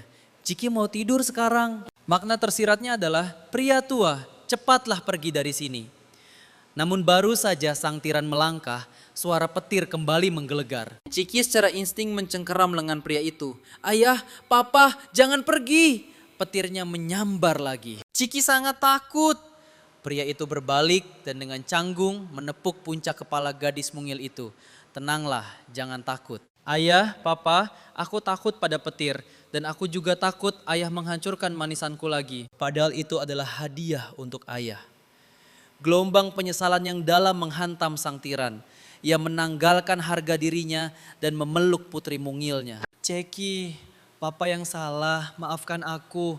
Tak seharusnya papa menghancurkan manisan pemberianmu. Maukah kamu maafkan papa? Ciki tertegun, sang tiran agung meminta maaf. Ia mencubit pipinya sendiri karena tak percaya. Rasanya agak sakit, ini bukan mimpi. Ia lalu mendorong dada bidang pria itu. Ayah, papa, pelukanmu membuatku sesak. Sang tiran melonggarkan pelukannya dengan canggung. Baiklah, kau harus kembali tidur sekarang. Papa akan. Belum sempat pria itu menyelesaikan ucapannya, Ciki mengalungkan tangan di lehernya, mendaratkan ciuman di pipinya, lalu tersenyum cerah. Kalau begitu, Ciki memaafkan papa. Namun sang tiran terdiam, ekspresi Ciki langsung berubah panik. Apa dia membuatnya marah lagi? Namun detik berikutnya, sang tiran menyentuh lembut keningnya, tatapannya penuh kasih sayang yang dalam. Tidurlah, papa akan menemanimu di sini. Pagi hari setelah sang tiran meminta maaf, ia mengirimkan harta emas dan perak yang tak terhitung jumlahnya. Gadis mungil yang dulunya melarat mendadak jadi anak terkaya di istana semalaman. Kakak awan Ciki tidak miskin lagi. Setelah euforianya mereda, gadis kecil itu teringat pada ayahnya. Papa datang menembus hujan semalam kan? Aku khawatir dia jatuh sakit. Dengan cemas, ia berlari keluar. Ayo kita jenguk papa sekarang. Namun saat satu pihak bersuka cita, ada yang murka. Berita hadiah sang tiran untuk Ciki segera terdengar oleh putri ketiga. Ia membanting cangkir tehnya dengan amarah membara. Bocah tengik itu, dia pasti menggunakan trik licik untuk menipu ayah. Aku harus memberinya pelajaran. Saat itu, Ciki sedang dalam perjalanan menemui sang tiran, tak menyadari bahaya yang mengintainya. Adik ketujuh, sungguh sebuah kebetulan. Ciki mendongak dan melihat putri ketiga, Ya Yuncang, duduk di pavilion. Terikat tata krama istana, ia tak punya pilihan selain membungkuk. Salam hormat kakak, baru beberapa hari kau sudah tampak lebih gemuk. Sepertinya menjilat ayah membuatmu hidup makmur dan makan enak. Ceki menatap putri ketiga yang mendekatinya dan mengepalkan tangan. Ia tak akan membiarkan dirinya ditindas lagi. Tempat ini sungguh berbahaya. Mengumpulkan seluruh keberaniannya, ia berkata, kakak ketiga, Ciki ada urusan penting jadi aku harus pergi sekarang. Namun putri ketiga mencengkeram lengan Ciki. Pergi? Aku berbaik hati menahanmu dan kau berani merendahkanku? Tanpa ampun ia mendorong Ceki dengan keras. Kau pura-pura menyedihkan di depan ayah, terus menempel padanya seperti parasit. Tapi kau malah tak sabar untuk kabur dariku. Awan bergegas membantu Ceki bangun, tapi dua pelayan putri ketiga langsung meringkusnya. Awan tak bisa menahan diri untuk memprotes. Putri ketiga, bagaimanapun juga, putri ketujuh adalah darah daging yang mulia. Tidakkah Anda takut akan murka beliau? Awan belum selesai bicara saat pelayan putri ketiga menamparing wajahnya dengan keras. Saat putri kami bicara, apa pelayan rendahan sepertimu berhak menyelah? Melihat Awan ditampar, batas kesabaran Ciki akhirnya meledak. Lalu kau ini apa? Hanya anjing pesuruh yang suka menindas. Siapa yang memberimu izin memukul kakak Awan? Kiki menerjang pelayan itu. Tubuh mungilnya berdiri melindungi Awan bagai perisai. Putri ketiga memang sengaja mencari gara-gara. Daripada terus ditindas, lebih baik dia melawan dan membuktikan bahwa dirinya bukanlah boneka lemah. Gadis kecil saja kalian tidak becus, tahan dia. Seketika para Kasim dan pelayan langsung mengepungnya. Kiki akhirnya terpojok ke tanah. Putri ketiga berjongkok di hadapannya dengan seringai penuh ejekan. Mau pamer apa lagi kau? Kiki yang muak langsung menggigit lengan putri ketiga hingga dia menjerit kesakitan. Kasim yang menahannya panik lalu buru-buru memeriksa keadaan sang putri. Lepas dari cengkeraman, Kiki bangkit dengan gemetar. Biar kuajari kau arti kesombongan, aku akan menghukummu atas nama ayahanda. Kiki pun menerjang maju. Jangan berani mendekat kepadaku. Kiki menariknya dengan tatapan tajam lalu membenturkan kepalanya sekuat tenaga. Serangan nekat yang luar biasa ampuh. Inilah pertarungan anak kecil sungguhan. Sang putri manja belum pernah merasakan rasa sakit sedahsyat ini. Tangisnya langsung pecah. Kiki merasa sedikit canggung karena membuat bocah menangis. Kalah kok malah menangis. Sana lap ingusmu dan berlatihlah lagi, ledeknya. Bocah sialan, berani-beraninya kau bicara begitu. Akan kuhancurkan kau hari ini. Tiba-tiba sebuah suara pria yang tak asing menggema. Ada keributan apa ini? Sang tiran menatap dingin dua gadis kotor itu. Putri ketiga langsung menangis. Ayahanda, tolong aku. Kiki memukulku. Sang tiran menatap jijik melihat anak kotor itu. Menjauh dariku, kalian sangat kotor. Putri ketiga terdiam ketakutan, teringat obsesi kebersihan ayahnya. Namun pria itu malah mengangkat Kiki. Apa yang terjadi? Hanya pertengkaran biasa. Biasa katamu dengan keadaan berantakan begini. Dia menurunkan Kiki dan menunjuk putri ketiga. Kau dihukum 1 bulan. Lakukan lagi, kau akan diasingkan. Tatapannya beralih tajam pada Kiki. Ikut aku. Kiki pun berlari kecil mengikuti sang tiran dengan riang. Putri ketiga ditinggalkan dengan air mata berinang. Kenapa ayah tak percaya? Pelayan bodoh menyingkir, bentaknya marah. Pantas saja sangat bising hingga mengganggu tidur nyenyaku. Ternyata kakak ketiga sedang mengamuk. Wajah putri ketiga memucat ketakutan. Kakak kedua, di sisi lain kaki pendek Kiki kewalahan mengejar pria itu. Ayahanda, pelan-pelan, tunggu Kiki, aku tidak kuat. Bukankah kau sangat hebat saat berkelahi tadi? Kiki janji tidak berkelahi lagi. Tiba-tiba sang tiran menggendongnya. Tapi Kiki kotor. Baguslah kau sadar. Katakan, kenapa kau berkelahi tadi? Kiki berpikir cepat. Tiran ini sangat curigaan. Ini saatnya berakting menyedihkan dan memberi petunjuk. Mungkin karena insiden ulang tahun ayahanda, saat aku diizinkan masuk ke Akademi Kekaisaran. Dulu hanya dia putri yang terpilih. Sekarang aku juga mendapat kehormatan itu. Wajar dia marah. Nilainya selalu hancur. Aku ingin mengeluarkannya. Tapi Tuan Kinki sangat memujinya. Dia putri sang ratu. Wajar Tuan Kinki menganak kemaskannya. Sang tiran terdiam. Kini Kiki merasa di atas angin. Kakak ketiga pasti tak akan berani menyentuhku lagi. Oh, jadi sekarang kau sudah besar kepala? Tentu saja tidak. Dia yang mulai duluan, makanya aku melawan. Aku tidak menangis, tapi dia mewek sampai ingusan. Memalukan sekali. Kabar pertarungan itu menyebar bagai api. Kiki mendadak ditakuti bagai preman istana oleh semua pelayan dan Kasim. Namun Kiki malah kebingungan dengan situasinya. Kak Awan, kenapa mereka semua lari melihatku? Tadi malam, Kepala Kasim Jio menghukum semua pelayan putri ketiga atas perintah langsung dari Yang Mulia. Makanya mereka ketakutan. Meski sang tiran berniat melindunginya, ini malah membuatnya jadi target semua orang. Kiki hanya bisa pasrah. Kak Awan, ayo tangkap kupu-kupu. Tiba-tiba menteri tua menghadang jalannya. Putri ketujuh, sungguh kebetulan sekali. Gawat, bukankah itu si tua Kinki? Tanpa pikir panjang, Kiki menarik lengan Awan dan kabur. Kinki panik mengejar. Putri ketujuh, kenapa lari? Apa Anda lupa pada saya? Tentu saja tidak, aku baru memanipulasimu kemarin. Kiki pun berpura-pura bodoh. Kakek siapa? Aku tidak kenal.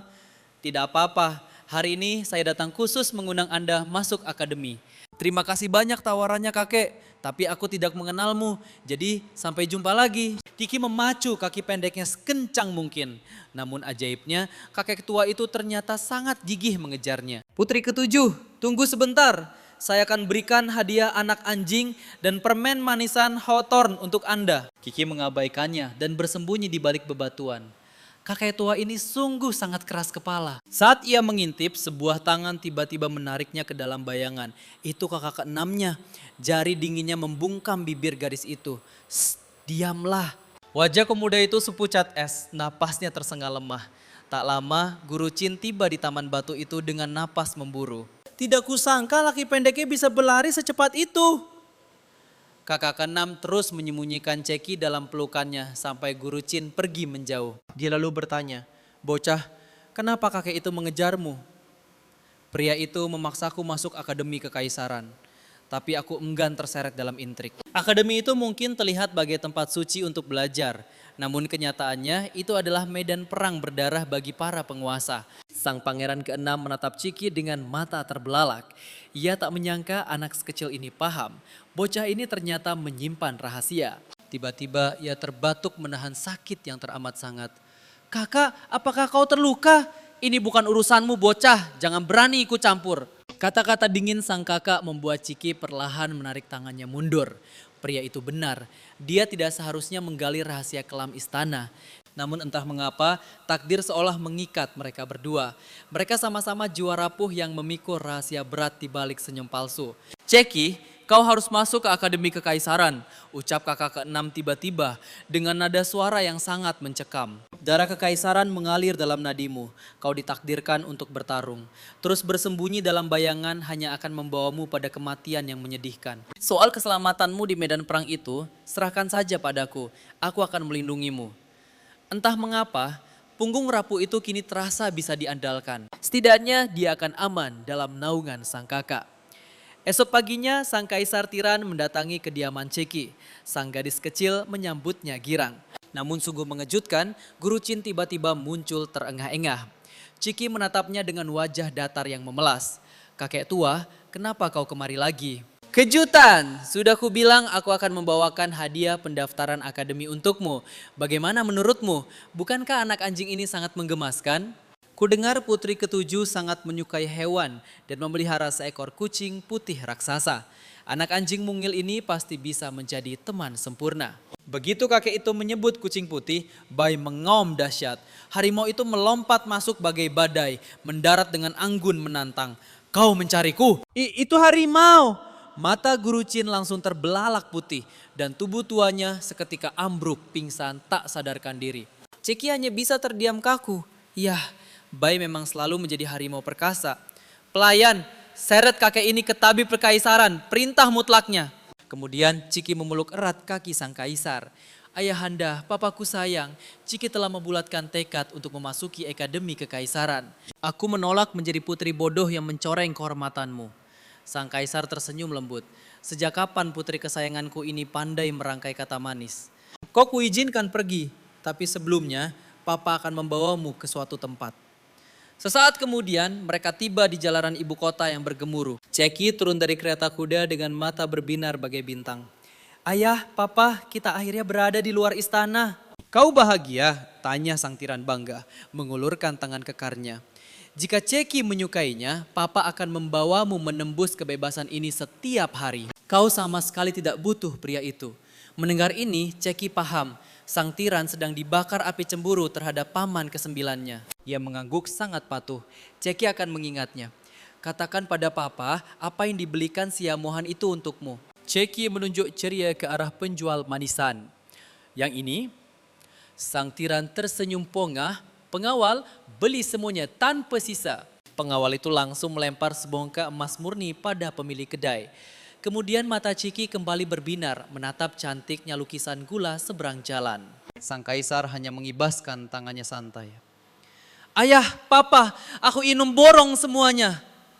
Dalam sekejap, seluruh toko di jalanan itu ludes terjual. Bocah mungil itu mendadak jadi penguasa jalanan paling keren. Apakah papa memperlakukanmu dengan baik? Jauh lebih hebat dari pria murahan itu.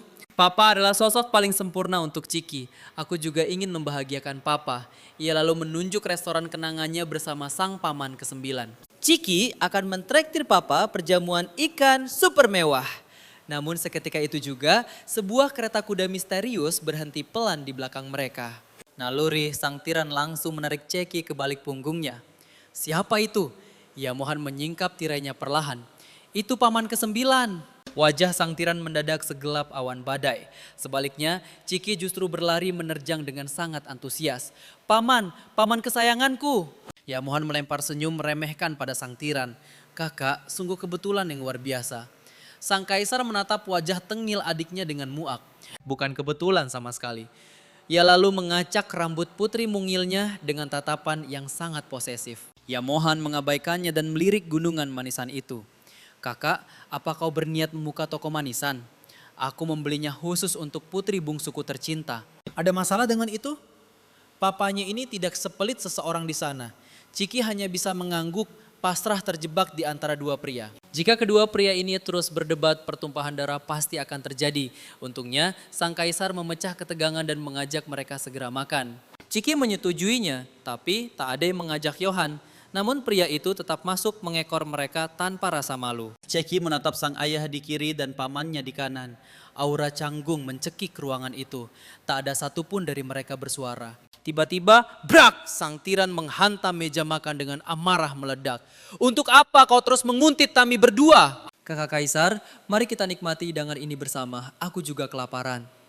Ia lalu menaruh lauk ke mangkuk Ciki. Makanlah yang banyak. Kau pantang kelaparan, milik siapa katamu? Sang tiran tak mau kalah saing, ia langsung menumpuk potongan daging raksasa untuk putrinya. Hore, Ceki bersorak dalam hati. Ia akhirnya bisa makan. Namun sedetik kemudian perang sengit yang sesungguhnya baru saja dimulai. Saling berebut menyuapi, hanya dalam 47 detik, makanan di mangkuk Ciki menjelma jadi gunung kecil. Ayah, paman, perut Ceki bisa meledak, keluhnya.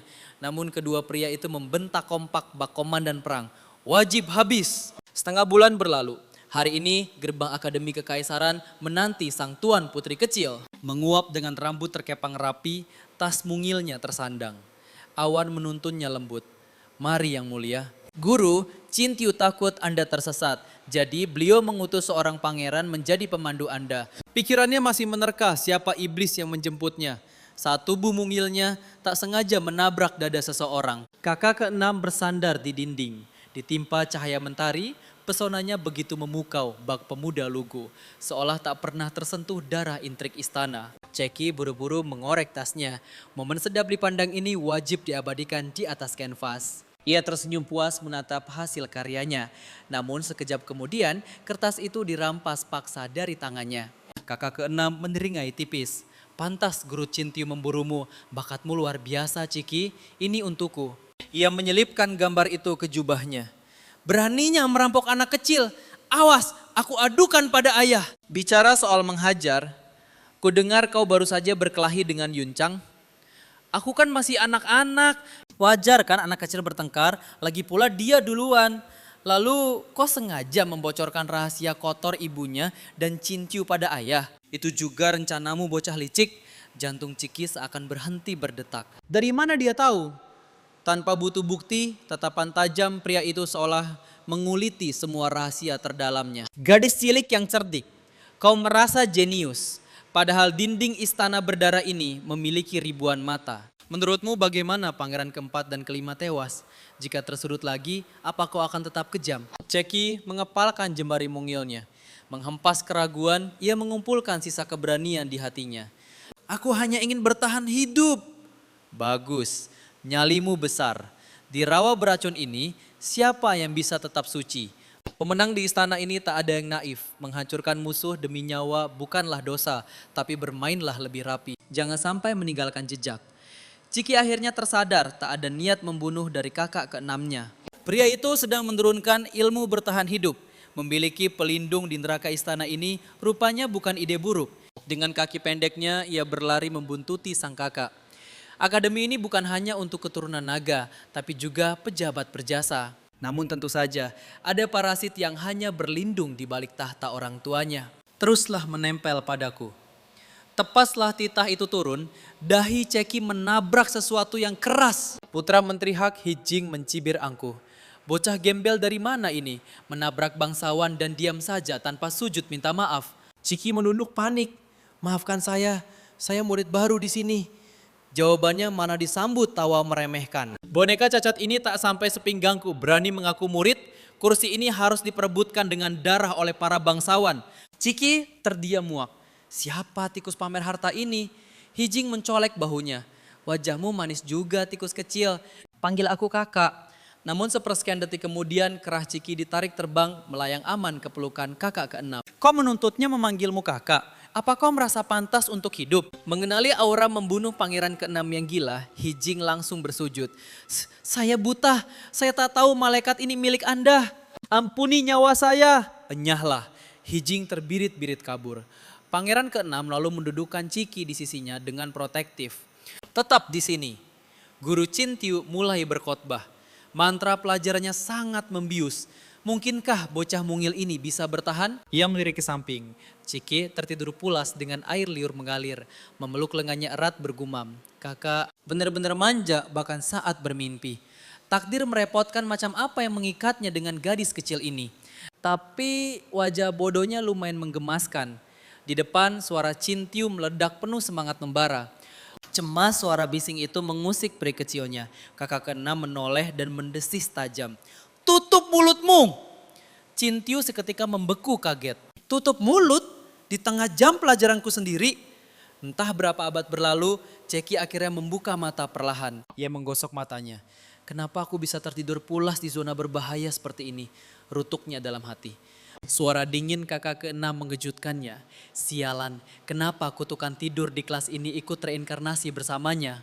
Apalagi ia meninggalkan pulau liur di meja. Kakak keenam, maafkan aku, sihir kantuknya terlalu kuat. Aku hanya mengedip sedetik. Alasan yang bagus, sedetikmu menghabiskan seluruh jam pelajaran hingga kelas bubar. Mata Ciki membelalak lebar. Ruangan ini sudah benar-benar kosong melompong. Kalau bukan karena rombongan ratu memblokir jalanan istana hari ini, aku tak sudi menunggu babi kecil pemalas sepertimu. Mendengar fakta itu, pundak Ceki merosot lemas.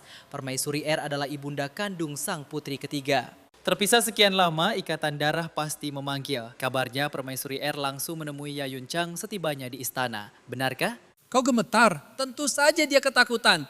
Dengan pelindung utamanya kembali, Yayun Chang pasti akan langsung mengadu nasib. Badai besar akan segera menghantammu, berwaspadalah. Ciki hanya bisa menghela napas pasrah, aku tahu. Sementara itu di kediaman sang permaisuri, si putri ketiga mulai memainkan peran korban. Ibunda, hidupku bagai di neraka, aku disiksa. Tatapan permaisuri R menyeratkan duka mendalam. Siapa yang berani menyentuh putriku? Ini ulah bocah tengik itu, ya Ceki, darah daging selir dari istana dingin. Entah ilmu sihir apa yang ia pakai untuk menjerat hati ayahanda. Dia bahkan diam-diam menguasai seni melukis. Berbekal kasih sayang itu, dia berani menamparku. Tapi ayahanda malah mengabaikanku dan mengurungku selama 1 bulan penuh. Berani sekali noda kotor itu menyentuhmu. Ini penghinaan mutlak. Putriku yang malang, betapa hancur hatimu. Ibunda akan membalas setiap tetes air matamu. Di sisi lain, Ciki bersin dengan hebat. Kakak keenam, sepertinya ada aura jahat yang mengutukku. Belum tuntas kalimatnya, tawa pelan menggema dari bayangan. Sesosok pria berjubah putih memegang kipas dengan tatapan setajam rubah. Pupil Ceki menyusut ngeri, tubuhnya membeku seketika. Dia adalah pangeran kedua, Yaudian. Tamatlah riwayatku sekarang. Dalam alur aslinya, pria psikopat ini adalah kolektor bola mata manusia. Panik, Ciki bersembunyi di balik punggung kakak keenam. Sungguh sebuah kehormatan bisa melihat aksi heroik adik ketujuh saat menghajar adik ketiga. Kenapa sekarang kau ciut seperti tikus? Ceki yang ketakutan kini semakin tak berkutik. Baru 1 kali aku bertarung dan gosipnya menyebar ke seluruh penjuru kekaisaran. Harus kuakui, sepasang bola mata adik ketujuh bersinar sangat indah. Mendengar itu, kakak keenam langsung pasang badan melindungi Ceki. Pujianmu terlalu berlebihan kakanda pangeran. Ciki hanyalah bocah polos, matanya belum bisa membedakan keindahan dunia. Siapa sangka adik keenam kita yang penyendiri sudi mengasuh gumpalan daging ini. Sepertinya aduan adik ketiga memang benar adanya. Dia anak yang sangat mengundang selera. Firasat buruk Ciki makin pekat. Putri ketiga benar-benar ingin mengirimnya ke neraka. Yaudian berlutut sambil menyeringai tipis. Ciki, kemarilah dan peluk kakakmu ini. Suaranya selembut sutra, tapi bagi Ciki itu bagaikan raungan iblis. Dia memuji matanya, lalu meminta pelukan. Benar dugaanku, psikopat ini pasti ingin mencongkel bola mataku. Pangeran kedua merentangkan tangannya selama 27 detik penuh, tapi Ceki membatu. Urat kesabarannya mulai menipis. Ada apa? Kau takut aku menjualmu ke pelosok desa? Menyadari aura membunuh Yaudian, Ciki terpaksa menyeret kaki pendeknya dengan gemetar. Namun sepersekian detik kemudian, tangan kokoh kakak keenam menariknya kembali ke belakang. Mohon ampuni kelancangannya, kakanda pangeran kedua. Dia sangat ketakutan pada orang asing. Pangeran kedua terkekeh dingin. Ini hanya pelukan hangat. Lagi pula dagingnya tidak akan tercabik dari tulangnya. Tapi kakanda, pria dan wanita tidak pantas bersentuhan fisik secara sembarangan. Pernyataan kaku itu membuat Ciki dan pangeran kedua terdiam kikuk. Jalan pikiran kakak keenam ini sungguh di luar nalar. Pangeran kedua mendecih tajam. Memangnya kau bukan pria? Hehe, aku ini masih bocah suci. Wajar kalau anak-anak saling bergandengan tangan. Tak kusangka adik keenam kita yang tertutup kini bermain peran kesatria pembela gadis lemah. Kakanda terlalu melebih-lebihkan pujian itu. Baiklah kalau begitu, pangeran kedua berbalik seraya melambaikan tangannya. Mari kita lihat sejauh mana kau bisa menjadi perisainya. Menatap punggung Yaudian yang menjauh, Ceki bertanya dengan cemas, apakah kakak kedua tipe pendendam? Sangat mendarah daging. Lalu apa nasibku nanti? Sang pangeran keenam tak langsung menjawab.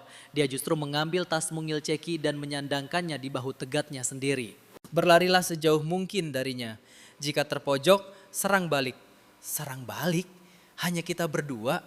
Tenangkan hatimu. Nyawaku adalah perisaimu, Ceki.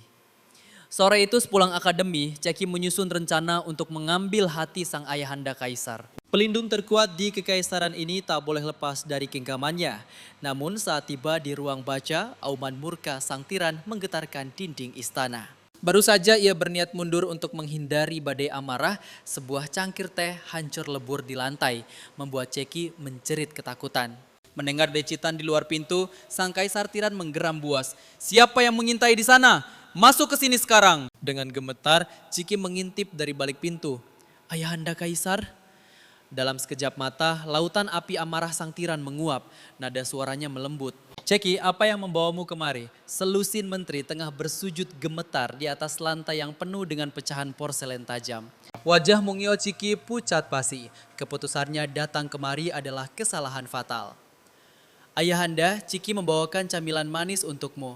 Melihat putri kecilnya kebingungan mencari pijakan, sang tiran sontak mengangkat tangannya tinggi.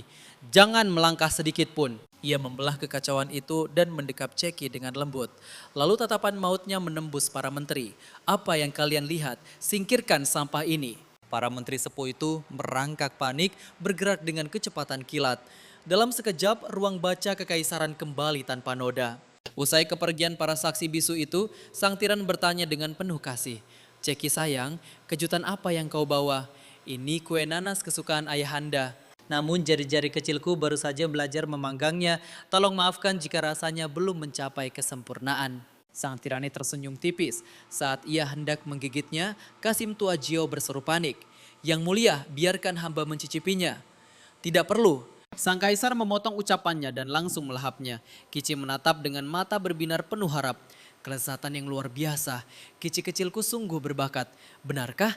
Cici menggulung lengan bajunya, antusias ingin ikut mencicipi. Namun seketika, tatapan tajam pria itu menangkap luka gores di tangan mungilnya. "Siapa yang melukai tanganmu?" Kici tersentak dan menyembunyikan tangannya. Aku hanya terpleset saat memotong nanas itu." Aura membunuh sang tirani langsung meledak. "Apa pelayan di istanamu sudah bosan hidup? Beraninya mereka membiarkanmu menyentuh pisau tajam. Pengawal, Syarat semua pelayan putri ketujuh dan berikan 20 cambukan." Kici panik. "Ayahanda, jangan. Ini bukan salah mereka sama sekali. Aku hanya ingin memasak khusus untuk ayahanda dengan tanganku sendiri. Ayahanda adalah penguasa bijaksana. Jangan hukum orang yang tak bersalah." Mendengar itu, sang kaisar sedikit tertegun. Siapa yang mengajari gadis kecil ini merangkai kata-kata manis seperti itu? "Karena kau yang memintanya, ayah akan memaafkan mereka kali ini. Tapi ingat, jangan pernah menyentuh pisau lagi." Kici mengangguk cepat, bernapas lega. Niat awalnya hanya akting kecil untuk memancing simpati sang ayah.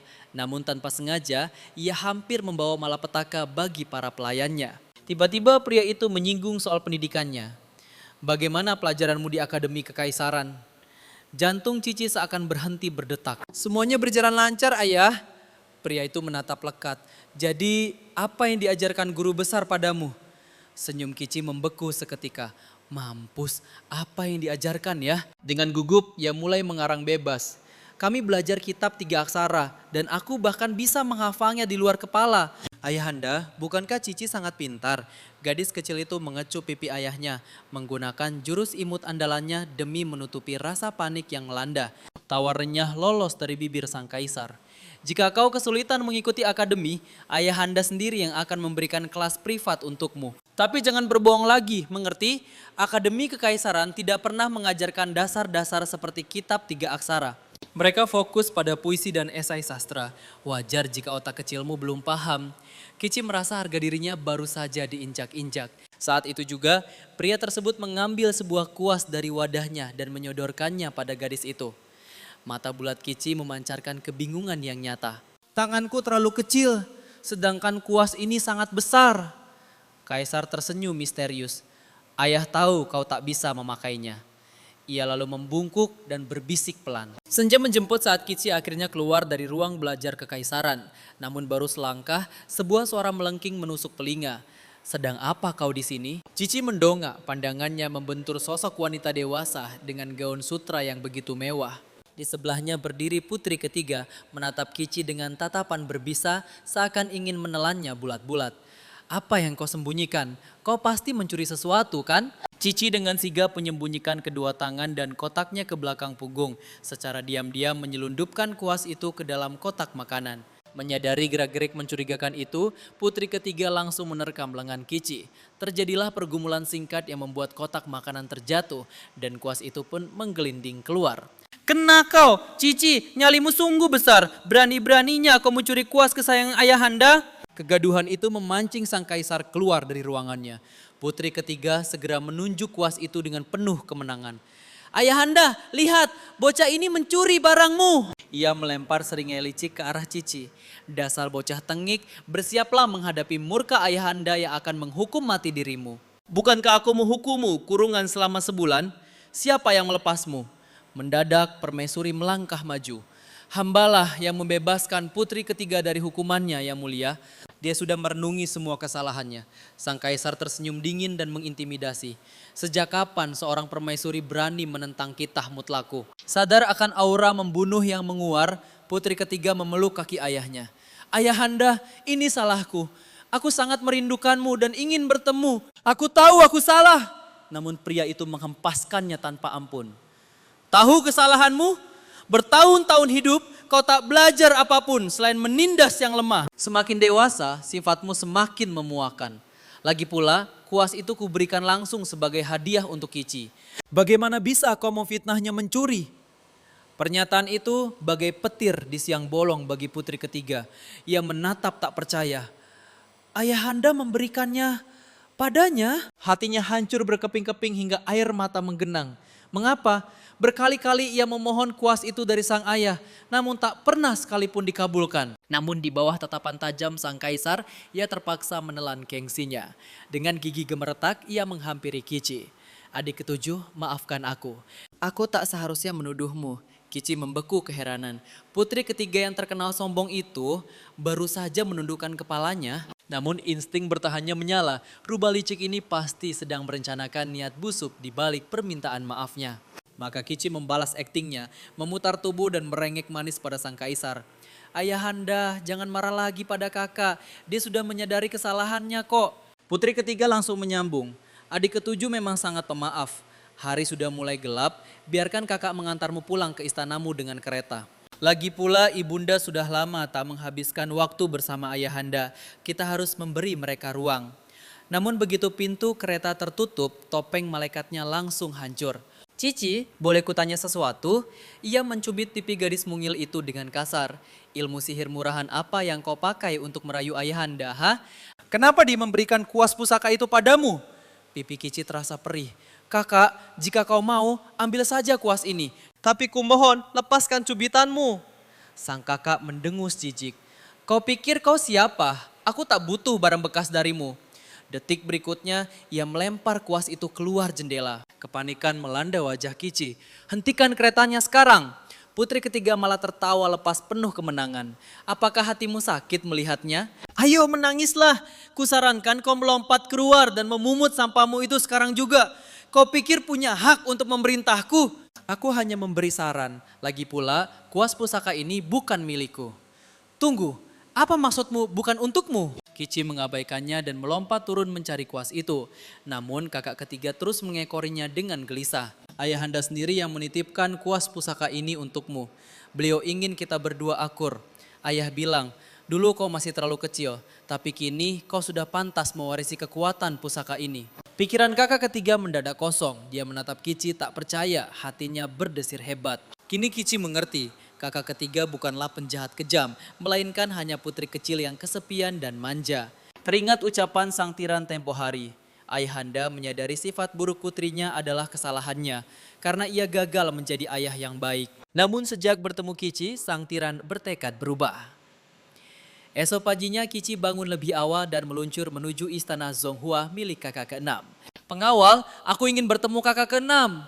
Silakan masuk putri ketujuh yang terhormat. Pangeran keenam telah memberi izin khusus. Cici pun melangkah perlahan memasuki halaman agung. Niatnya datang untuk menyusun siasat melawan sang ratu jahat.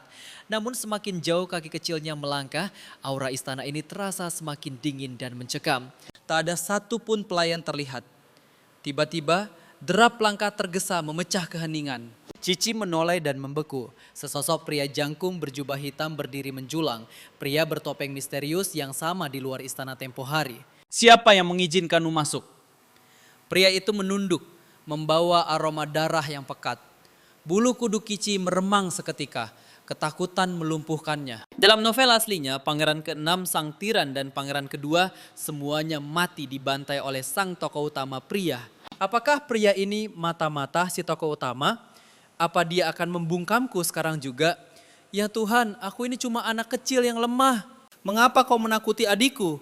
Pangeran ke-6 muncul dengan senyum lembutnya yang khas. Kau boleh pergi dari sini. Baik Tuan, pria bertopeng itu membungkuk hormat. Cici menatap kepergiannya dengan jantung yang masih berdegup liar. Namun anehnya sesuai lini masa cerita, tokoh utama pria bernama Yan belum muncul sejak Cici berinkarnasi ke dunia ini. Bisakah ia mengubah takdir kematian ayah dan kakaknya? Jika Yan tak pernah datang, mungkinkah nasib tragis mereka bisa dicegah? Kenapa kau ketakutan setengah mati? Masih gemetar begitu? Suara berak kakak ke-6 berbisik lembut menggoda si gadis kecil. Cici tersadar dari lamunannya, menggosok kedua tangan mungilnya dengan salah tingkah. Kakak ke-6 duduk dengan anggun di selasar. Kenapa mencariku sepagi ini?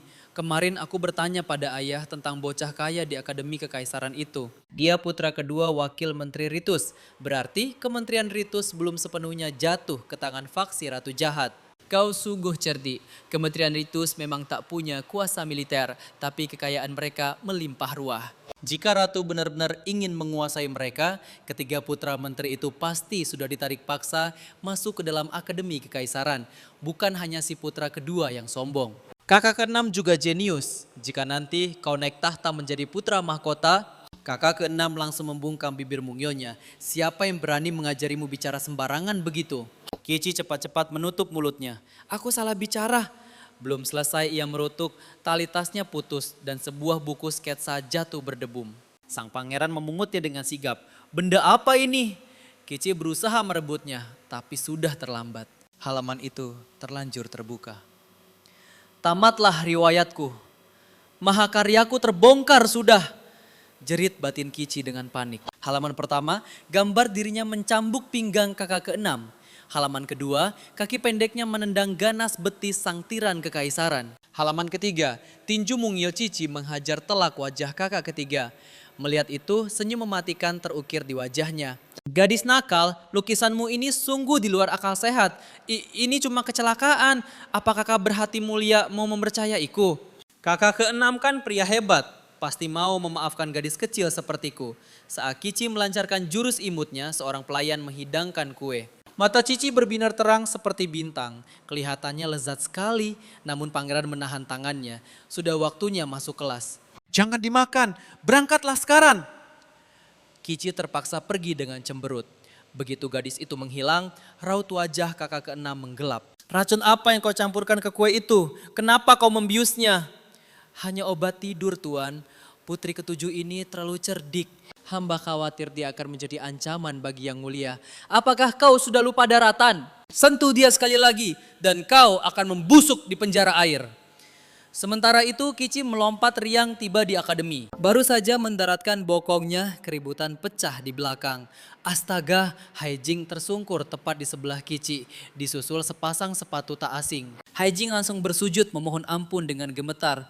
Ampuni hamba putri ketiga, hamba sungguh tak sengaja menginjak kaki Anda. Biar hamba bersihkan. Kakak ketiga menendangnya dengan bengis. Siapa juga yang butuh tangan kotormu untuk membersihkannya? Kau sangat menjijikan. Saat kakinya bersiap melayang lagi, matanya bersirobok dengan pandangan Cici. Ia buru-buru menurunkan kakinya dan mengusir Haijing canggung. Hanya begitu saja. Bukankah terakhir kali ada yang mencari masalah, orang itu ditelanjangi dan digantung di pohon selama 3 hari. Sepertinya iblis besar putri ketiga sedang dalam suasana hati yang baik hari ini. Yah, batal deh tontonan gratis kita. Putri ketiga mendengus angkuh, membuang muka lalu melangkah pergi. Saat suasana tenang, Kici teringat pada kakak keenamnya. Langkahnya kan panjang, mengapa belum tiba juga? Tiba-tiba sebuah suara menyapa dari belakang. Tuan putri kecil sedang menunggu pangeran keenam. Cici menoleh mendapati Hai Jing dengan wajah babak belur. Yah, kakak keenammu tidak akan hadir hari ini. Mengapa? Sebab ini tanggal 15. Dia pantang hadir setiap pertengahan bulan. Kening Kici makin berkerut bingung. Novel aslinya tak pernah membahas ini. Kau tahu alasannya? Apalagi kalau bukan sakit. Sela putri ketiga tiba-tiba. Tatapannya menajam pada Hai Jing lalu mendaratkan satu tendangan tinggi. Enyahlah. Ia pun merebut kursinya dengan paksa. Kici terpaku. Apa lihat-lihat? Ku congkel matamu kalau berani menatapku lagi. Kici hanya bisa menggerutu dan membuang muka. Bukankah mencongkel mata itu ciri khas pangeran kedua? Masih kecil tapi sudah pandai meniru. Waktu kelas pun dimulai. Begitu guru Cin tiba, ujian tugas kemarin langsung bergulir. Putri ketujuh, majulah. Apa sambungan bait ini? Sesuci salju di puncak gunung. Cici seketika panik. Di kehidupan lalunya, ia murid yang payah. Jika tidak, mana mungkin ia terseret takdir masuk ke dalam novel ini. Saat ia gelisah, bisikan lembut terdengar dari belakang. Seterang rembulan di balik awan. Kici pun mengulanginya dengan ragu. Guru Cin mengelus jenggotnya puas. Sempurna, sungguh luar biasa. Putri ketujuh memang terlahir cerdas. Wajah Kici memerah menahan malu. Terima kasih Guru Qin. Sekarang tolong berhentilah memuji. Ia menoleh pada putri ketiga dan berbisik pelan.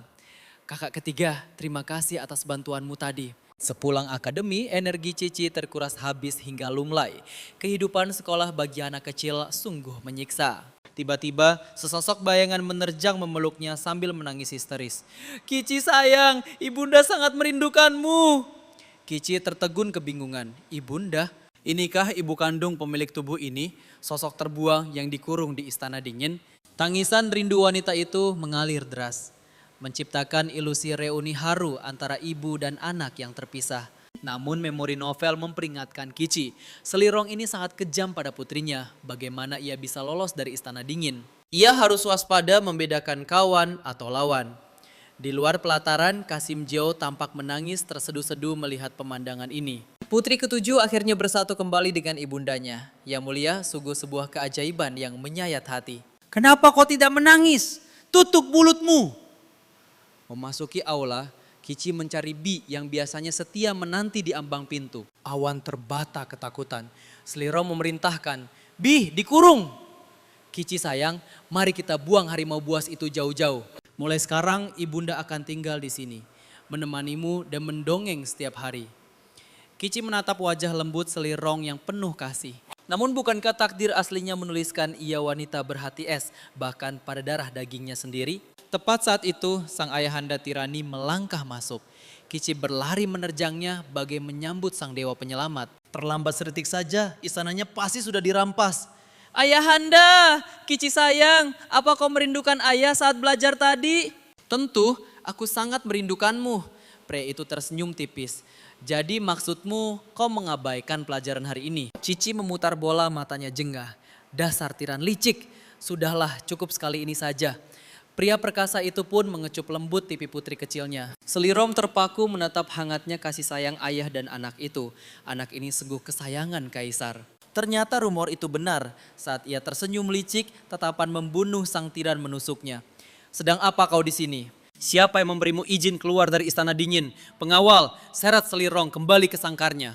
Ya mulia, Kici tumbuh bersamaku di istana dingin. Kami tak terpisahkan. Aku tak bisa hidup tanpa putriku. Kepala Kici seketika berdenyut pusing. Situasi macam apa ini? Benarkah Selirong menyayangi anaknya atau ingatannya yang keliru? Namun aura sang tiran tetap sedingin es. Maksudmu, kau melahirkan anak ini seorang diri? Tanpa ada campur tanganku sama sekali? Kau membesarkan putriku di tempat terkutuk itu. Membiarkannya kurus, kering, dan penuh luka. Aku bahkan belum membalas perbuatanmu. Jika bukan karena kau ibu kandung putri ketujuh, kau pikir kepalamu masih menempel di lehermu saat ini. Serap dia keluar. Lempar kembali ke istana dingin biar membusuk di sana. Selirong seketika menjerit histeris. Hamba rela dihukum mati. Tapi kumohon yang mulia, jangan pisahkan hamba dari putri kandung hamba. Melihat selirong yang hancur, hati Kici berdesir pilu. Mungkin ini sisa emosi pemilik tubuh asli. Ia merayu lembut. Ayahanda, Kici ingin turun. Mungkin ia harus menilai dengan mata kepalanya sendiri, bukan sekadar menelan mentah-mentah alur novel itu. Ia mengusap air mata selirong. Kici bisa meminta ayahanda menahan ibunda di sini, tapi ibunda dilarang mengurung Bi dan tak boleh menindas kakak Awan. Ayahanda, bolehkah ibunda tinggal? Pria perkasa itu mencubit gemas pipi Kici. Dasar gadis kecil nakal. Kau berani menentang titahku hanya dengan beberapa kata. Itu karena Cici tahu ayahanda sangat menyayangiku, makanya aku berani bersikap manja. Kita ikuti kata ayah. Ayah memang yang terhebat. Ayah adalah ayah nomor 1 di dunia. Selir R langsung menunduk penuh syukur. Namun saat tak ada yang melihat, senyuman sinis perlahan merayap di bibirnya. Setelah menempatkan selir R di kamar samping, Ciki melangkah keluar. Ia terkejut melihat sang tiran berdiri angkuh di ambang pintu. Apakah pria itu murka karena ia menampung sang selir? Ciki mendekat perlahan dan berbisik manja. Ayahanda, apakah kau sedang marah? Menyembunyikan perasaannya, sang tiran menjawab dingin. Tidak. Kalau begitu, peluk aku. Tidak. Pria itu memalingkan wajahnya dengan gengsi tinggi. Kalau ayah keras kepala, jangan salahkan aku. Ceki menggulung lengan baju, mengambil ancang-ancang, lalu melompat menerjang lengan kekar pria itu. Aku jatuh, ayah tolong. Pada akhirnya, pertahanan sang tiran runtuh dan ia segera menarik tubuh mungil itu. Dari ribuan manusia, hanya kau bocah kecil yang paling berani menantangku. Apakah ayahanda masih marah pada Ceki? Ya, bagaimana caramu membujukku? Gadis mungil itu seketika memeluk wajah sang tiran dan menghujaninya dengan ciuman manis bertubi-tubi. Tak mau kalah, sang tiran menempelkan pipinya pada Ceki, meski masih berusaha memasang ekspresi pura-pura marah. Dasar anak manja, sudah malam, cepatlah tidur. Tak lama berselang, pria dingin itu menyelimuti putrinya dengan penuh kelembutan. Tepat saat itu, Kasim Jio masuk perlahan. Yang mulia, kami telah menyelidikinya. Ia lalu membisikkan sebuah rahasia gelap. Sang tiran mendengu sinis. Ternyata dia punya niat terselubung. Haruskah hamba mengeksekusinya? Tahan, bagaimanapun dia adalah ibu kandungnya. Awasi wanita itu tanpa henti. Laporkan sekecil apapun pergerakannya kepadaku sekarang juga. Jika dia berani menyentuh selai rambut Ciki, nyawanya akan melayang. Pagi harinya, sebuah jeritan histeris membangunkan Ciki. Ia membuka mata dan melihat selir R tersungkur menatap Bi dengan gemetar ketakutan. Monster, siapa yang melepaskan monster ini? Seret dan cambut 40 kali.